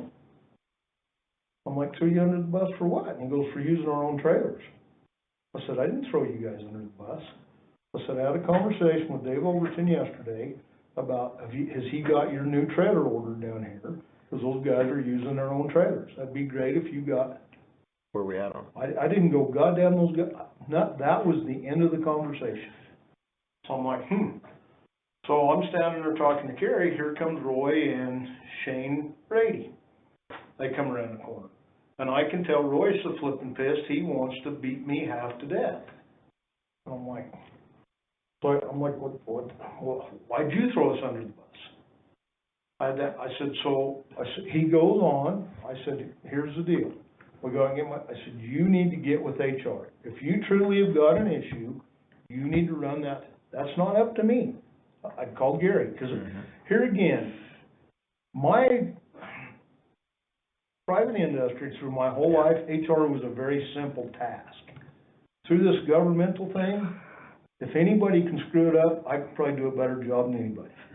So what Ty's saying is, you're exactly right. I've tried to make damn sure that, no, take me, I don't need to be any part of that deal. Right. And you got this one-upsmanship going from the mechanics across the fucking board. And they figured it out, they figured out the game that. And all one they thing gotta I've do- learned, and Ty's about to learn this, is somehow, we pretty much get the heat for everything at the end of the day. Somehow it gets back that we caused it because of budget cuts, or we caused it because of something. But anyway, that's another issue. But what I had suggested, just a thought, is let's send Dave home to think about this and give us a decision in a day or two about, can you truly commit to making this work? Put everything behind, let's start afresh. We'll have the same conversation with Roy. Knowing that. And I think that conversation, in my opinion, guys, needs to be had with him and you two. And I can sit in the corner With Roy, you mean? with Roy, That's fine. because here again, You don't want that perception that you're. that spot's not any cleaner down there than up here. I've watched both of this thing, and it's come from both sides. I'm not choosing one or the other. But I'm telling you, until you get that fixed between both sides, we're gonna be right back to square one. But I guess, as hard as it is, unless Dave Morlan is 100% committed to making this work and stopping this, doing what he can to, it's not gonna stop. Well, And- but the other thing that we need to do as a board is we need to make damn sure that Dave understands that if Roy screws up, if he does something that violates a true policy, or if he screws up, you have that ability to thump him on the head. And we will support you in that.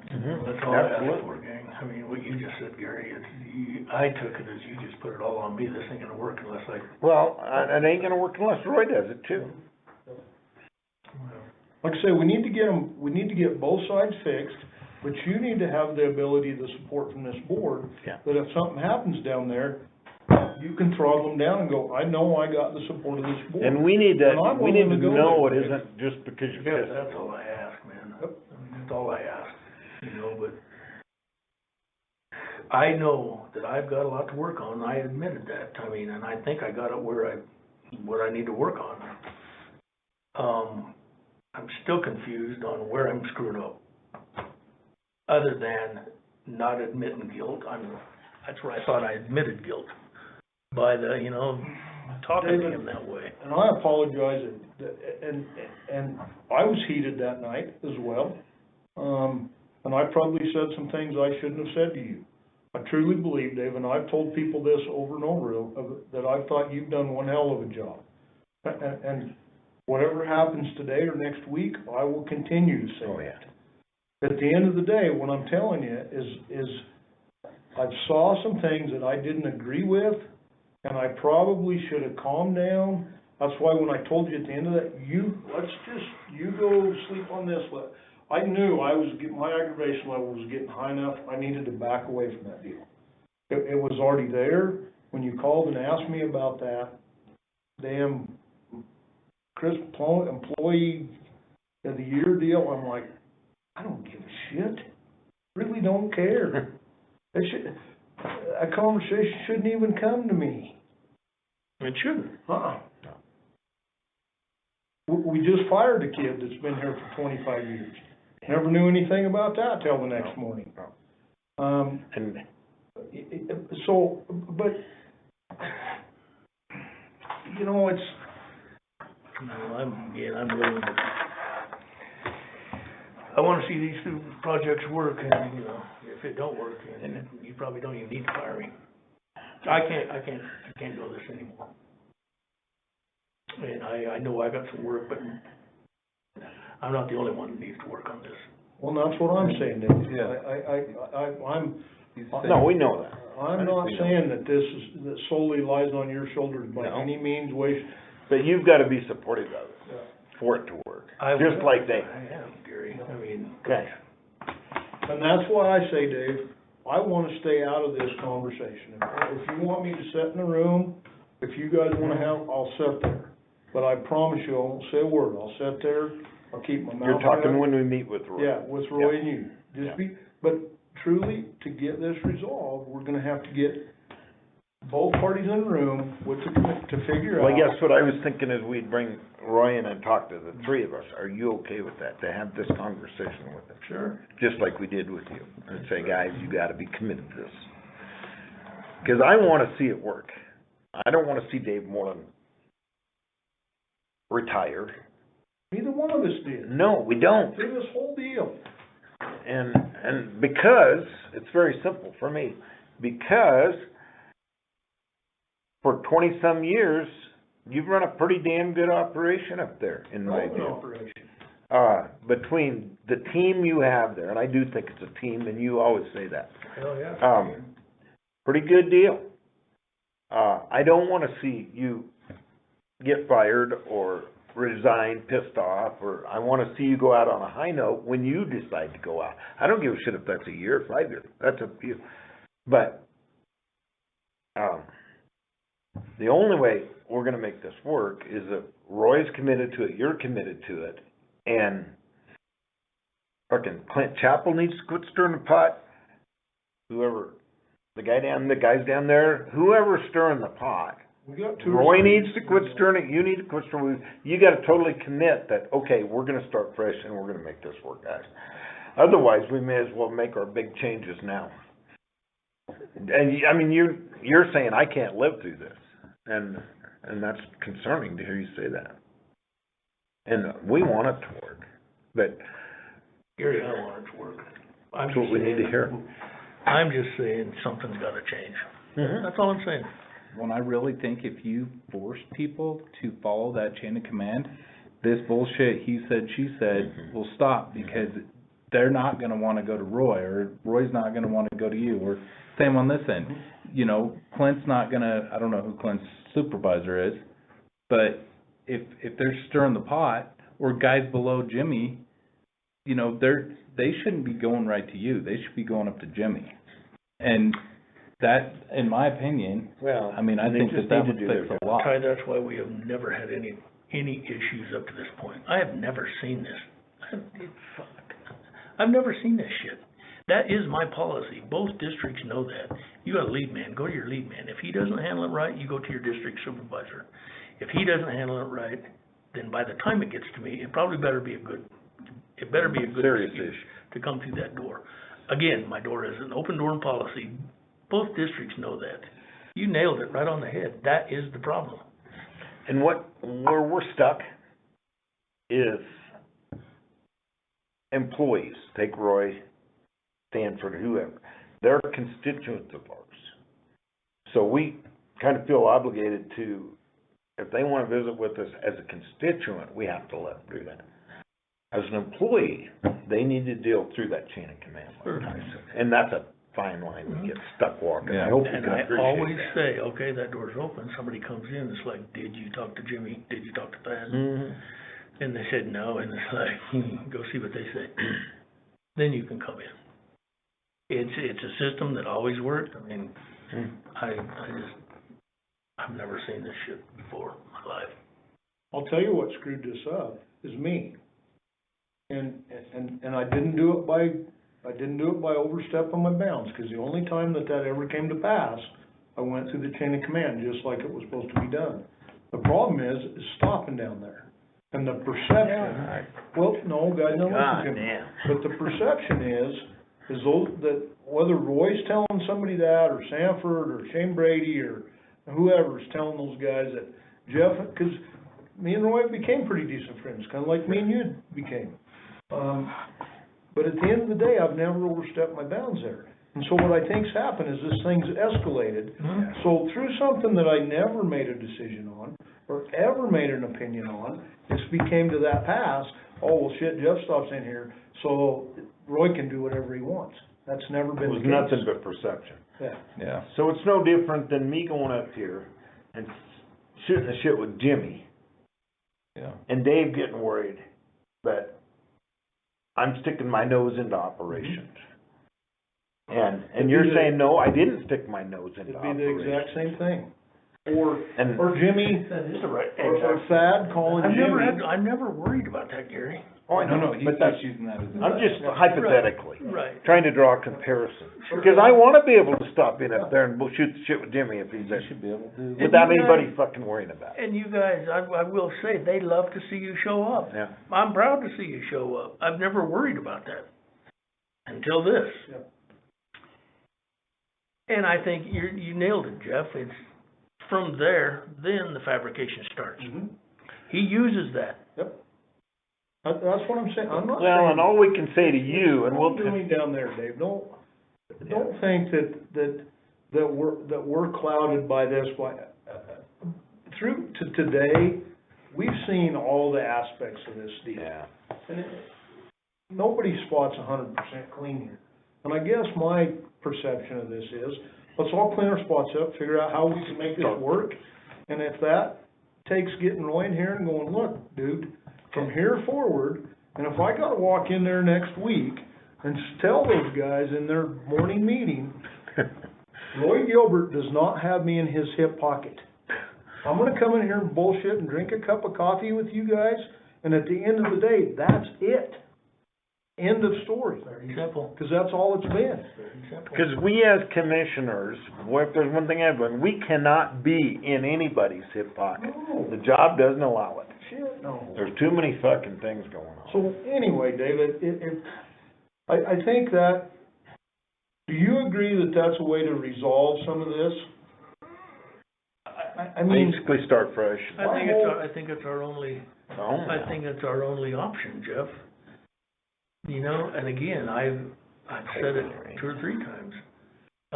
I'm trying to learn by these recordings of just my demeanor of how I talk. And I see that, but then again, it's to help that damn kid. Good, Again, I would've wrote his ass up how many times if I wanted to be a dick. And I see that demeanor in my tone of voice, it's like, I do need to correct that. Since all of this, I can tell by our recordings at night when he does call. So I think I'm improving. And I'm human, I will make We're all mistakes, human. but I love people to tell me right then. I mean, yeah, it's like, my wife tells me sometimes, it's like, wow, good point. You know, old dog's hard to, I'm very sensitive of trying to make everything better. I'm a perfectionist. I want those roads down there, I want them up here, I want them in both the districts. I want it to be proud of Rio Blanco County. and you should be. And that's Dave. why Yeah, you've got a reason to be. I'm so particular on what they're doing in Rangeley and what they're doing in Meeker. You should be I very, don't want you guys to get phone calls. you should be very proud of the roads that you've done in Rio Blanco County. Well, I am, but, I hope this works.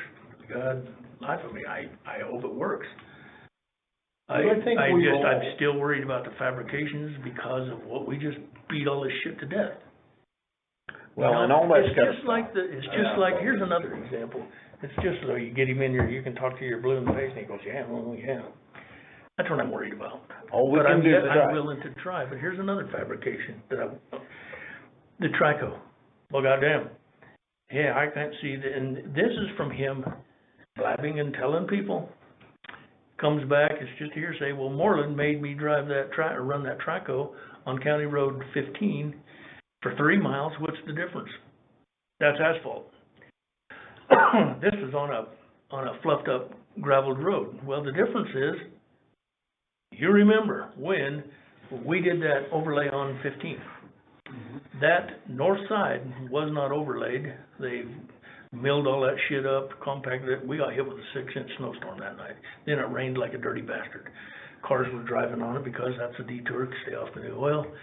That road went to hell in a handbasket. There were 15 places that we had to dig up to get rid of that muck.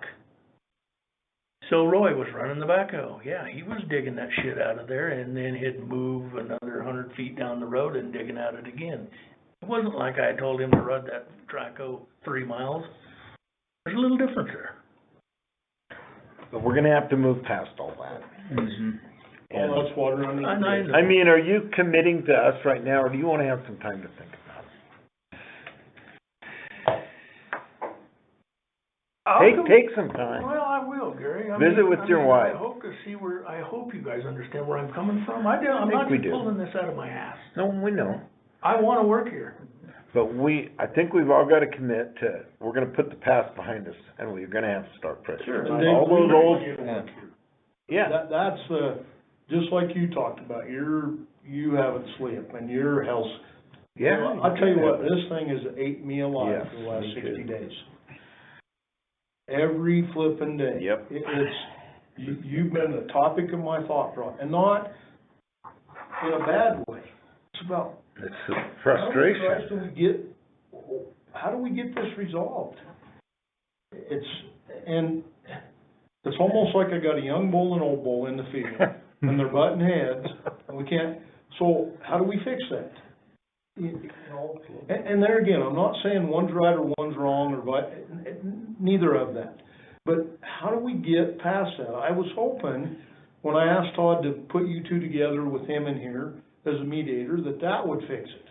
That didn't fix it. So I'm like, well, now we're 60 days past that, I guess, or wherever we're at. I don't even know what the time frame is. Oh, it's been a while. It's been way too long. But we're probably in a worse spot today than we were when this thing first started. So I guess if we can figure out a way, and we get Roy back in here again with you, and we put out, Well, and I this think, is what's gonna happen. I think we need to start with Roy, if you're agreeable to that.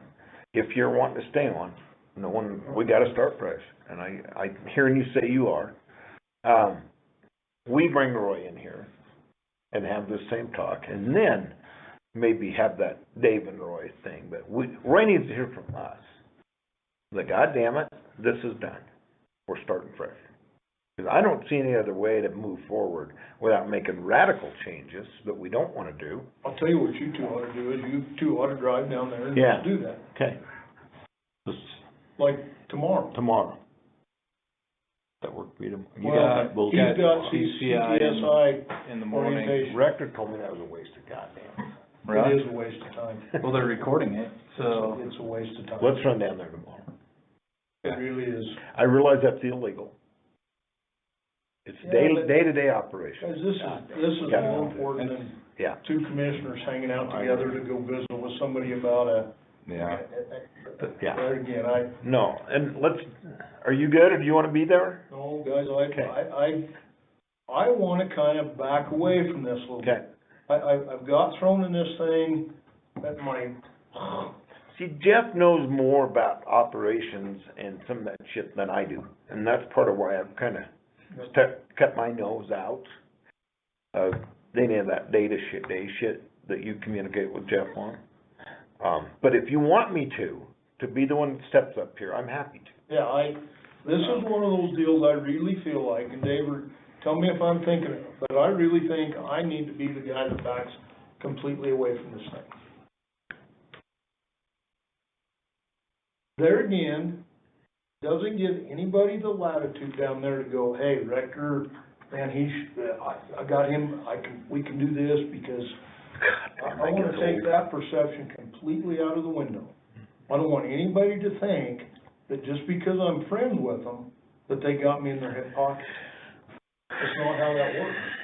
Right. And if it takes me completely I'm good with that, I really am. Do you want a day to think about this? No, Gary, I'll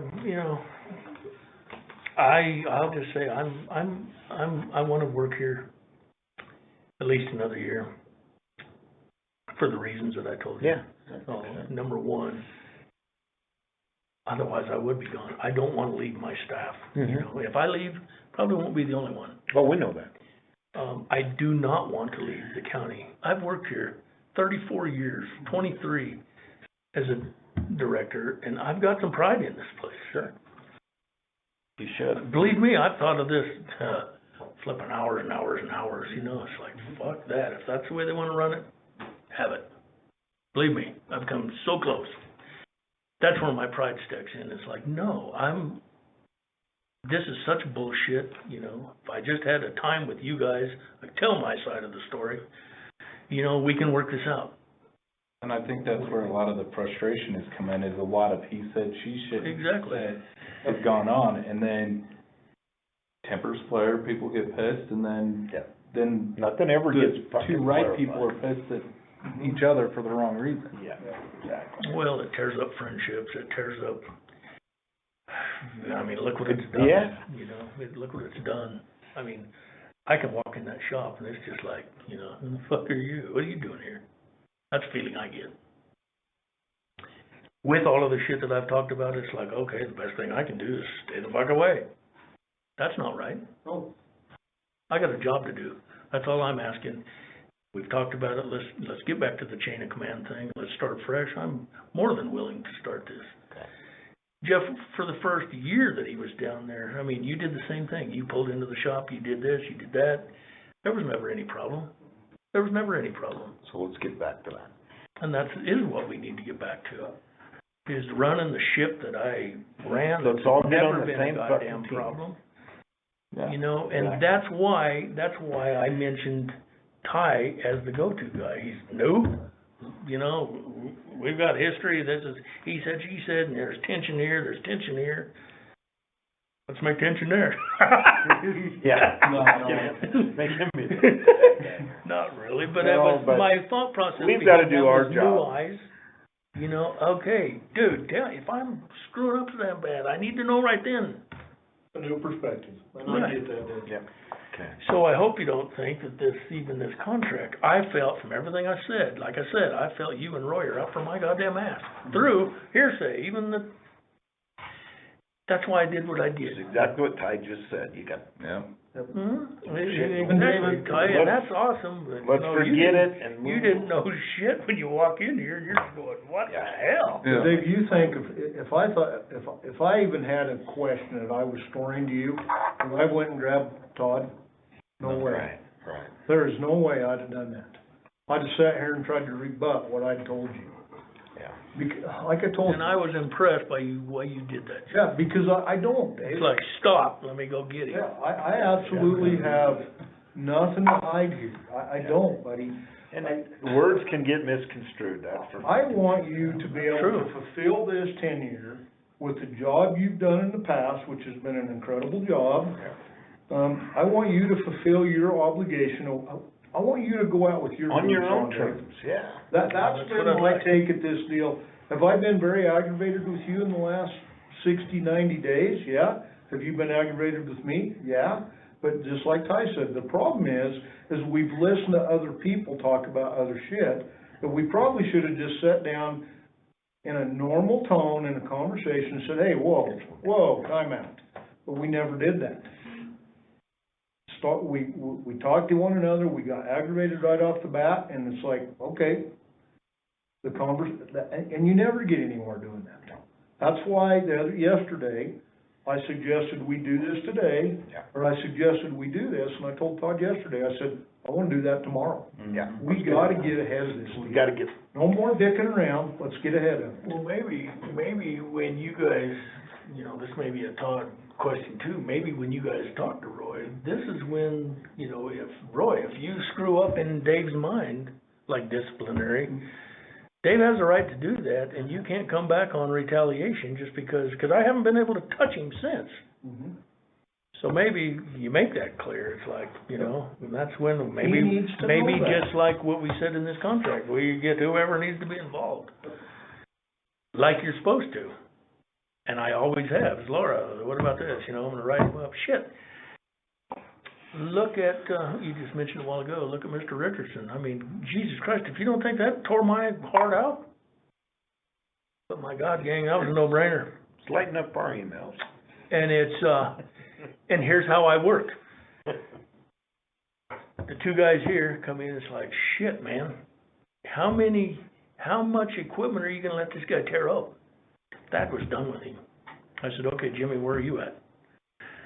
Well, goddamn, he's worked here 23 years, but he did this, he tore up that, he tore up this, he tore up that, go look at all the cattle guards, go look at all the guardrails up there. It's like, I know. God damn it, he's related to everybody in town. Believe Saying me. that jokingly. I know. The emails, I think We'll you're gonna stop. prick in your, Oh, he will stop there, but You know, and just, I don't do Facebook, it's just hearsay, but, you know, they're gonna fire me that I didn't have any control of that wing. It's like, good God, who did? That wing just fell off. When you were up there this morning, we didn't show you, Si did come up, and Overton, goes to Overton. Overton was the one pushing this thing. He goes, Was the inspection plate off that thing, underneath the cab? no, you know those 8 bolts, those 8 1-inch bolts? Yeah, where Tie that, that on? was this on a cat? Yeah. But there's an inspection plate that covers those up, so to look at if the inspection plate's there, you actually got to pull the inspection plate off to look at them. And some of them, it's just a little, it's about the size of that, covers that up. That inspection plate sets over it, and, if that inspection plate's on there, you can't ever see them bolts. That's true. It's a little bigger than that, Jeff, but it's got 8 1-inch bolts that ties that on. It ties it from the wing apparatus to the machine itself. All 8 of those bolts, 1-inch bolts, were sheared off. Boom, now. The color of them, you can tell. If they're discolored, it's been busted before. You can't see them. It's been busted before because it's kind of rusty and shit. These guys were as slick as that goddamn table. You think he hit something? Oh, shit, yes, he hit something.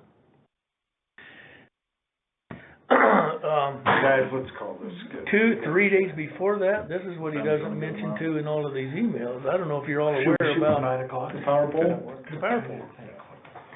A day before the power pole. We're hauling gravel to 14 because the river is freezing up, the water came out into the road. Put the gravel there. Thad had to come back to work, or come back to town for an hour or so. He goes back up there. All of that goddamn gravel we hauled up there is 3 feet out onto the ice in the river. So, Can I yes, totally change topics, because I'm supposed to be on a call at 6, but it's that Basin Roundtable, and I meant to call Alvin today. I got told last night that for me to be a voting member, it takes I's place, they gotta have a letter from the county. Okay. So, we need to get that. I don't know if I'll get on there, because I'm not gonna be able to vote anyway, but just a heads up. That's what I learned last night. And I meant to call Alvin today and say, is that, because he's the chair of that. Anyway, sorry to interrupt. well, my point is, it wasn't just me that fired him. I brought in Jimmy, I brought in Thad, I brought in Overton, I brought in Laura. It was 5 of us that made that decision. We weighed, my suggestion was, can we bring him into closer to town, put him swapping out with a blade so we can watch him? Overton's response is, what's that gonna do? He's still in a blade, he's tearing shit up. I don't want him in any more of my equipment.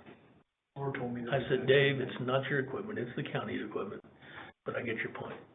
I mean, so then I said, well, why don't we put him in a snowplow? Well, then he's gonna kill somebody. All of that was discussed. It's not like we just, all right, we covered our bases there. Okay. Thanks for your time, gentlemen. Watch out for Bambi on your way home. I'm actually headed to Riverton. Oh, good. Yeah. So it'll probably be like the white stag, the big elk. You wanna grab that vehicle and pick me up at the house at 9?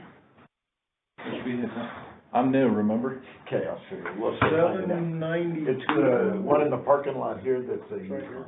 Okay, and that's the key number that? Yeah. Okay. That's it, buddy. You got that Ford?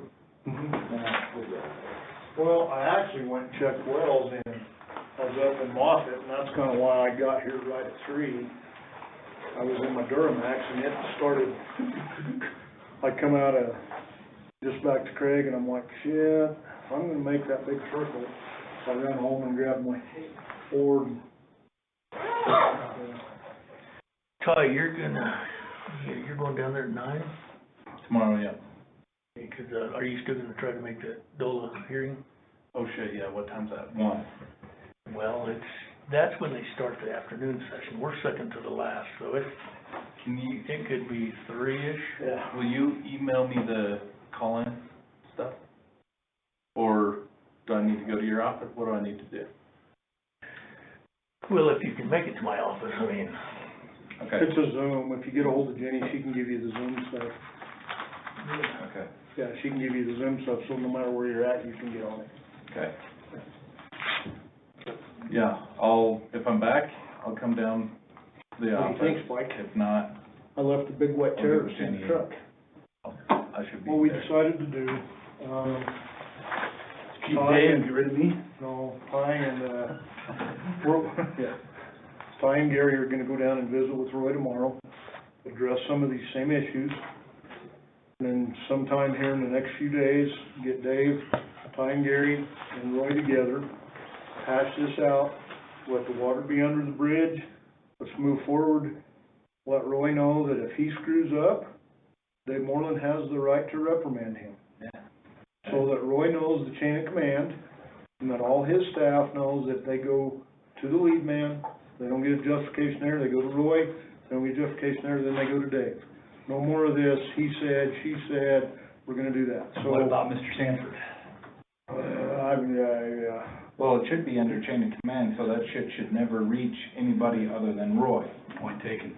And Roy needs to make, or, I don't know how you wanna handle that, that's your department, but that needs to be well known, in my opinion, to all the road bridge staff is, you got shit, it goes to your direct supervisor. It doesn't go anywhere else. You don't go around your supervisor to your supervisor, yeah. And then I think that'll clean a lot of the, he said, she said. And I told Dave, next week, I'm gonna stop in there one morning, when they're all there at their morning meeting, and I'm gonna tell them point blank, that, guys, I'll stop in here and have a cup of coffee with you, but if you think Roy Gilbert's got me in his hip pocket to save anybody or himself, wrong thinking. It's never happened, won't happen from day forward. I was just gonna say that, Jeff.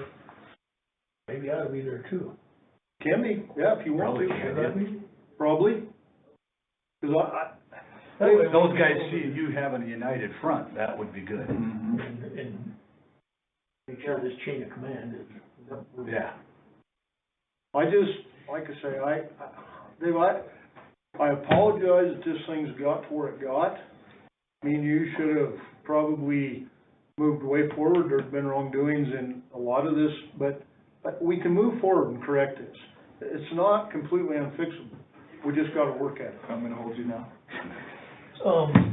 Totally. For what they're gonna, you know, Dave can reprimand and do his job. Yeah. When does that, what do I wanna say, sunset? Grievance letter or whatever, sunshine or. Well, sunset, he can file a retaliation. Oh, shit, a year. Huh? Yeah, but let's say that Roy does, let's say he backs into something with his pickup. Oh, And Dave writes him, that's not a it's not a retaliation. retaliation, as long as you have proof that he's got a new fuck up. Yeah, and that it's not retaliational, and it's, your discipline of him is consistent with how you've disciplined other people. You know, he runs into a pole and knocks down a pole, and the guy you just fired, you fire him. You know, as long as you're treating him similar or same, on a similar set of facts. as And long I as you're- will, we were just wondering, you know, how far, He can, to start as of the day these guys go talk to him, or no, back? it goes back to when this first When it happened. was and done. he's got a So year it's- to file a claim.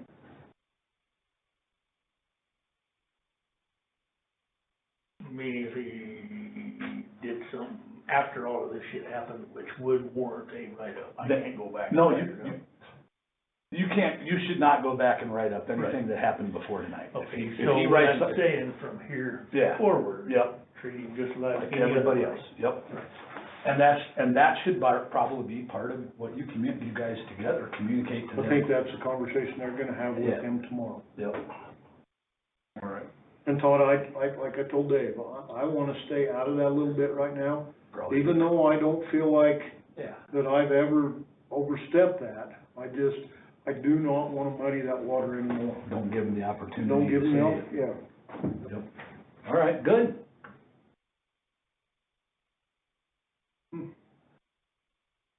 Everybody's happy? Where's the keys to the Audi? A good I'll question. leave you the dually. I'll take the Audi. All right. Is he out, he is? He probably lost the fucking keys. Well, actually, now that you say that, Lori went and got Spike for me, and she took my Audi. I wonder if she gave me back my key.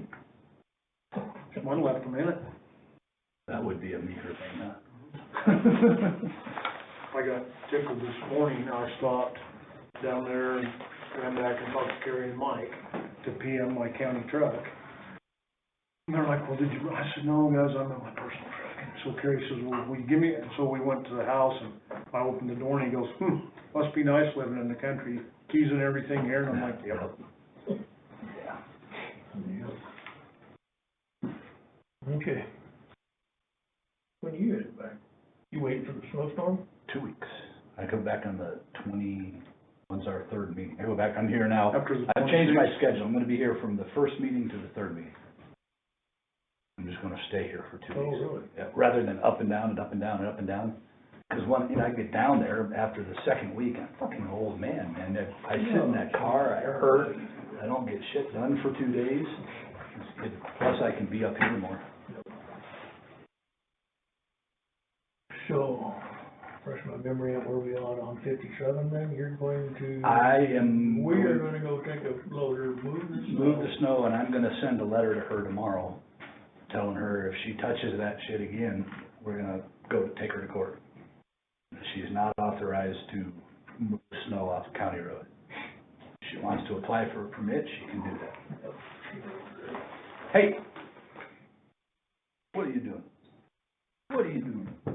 What are you doing? Spoiled brat.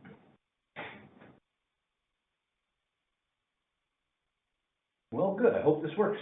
I do too, guys, I really do, it'd be nice for Dave, it'd be nice for all of us to get this thing put through. Let's just be done. Yeah.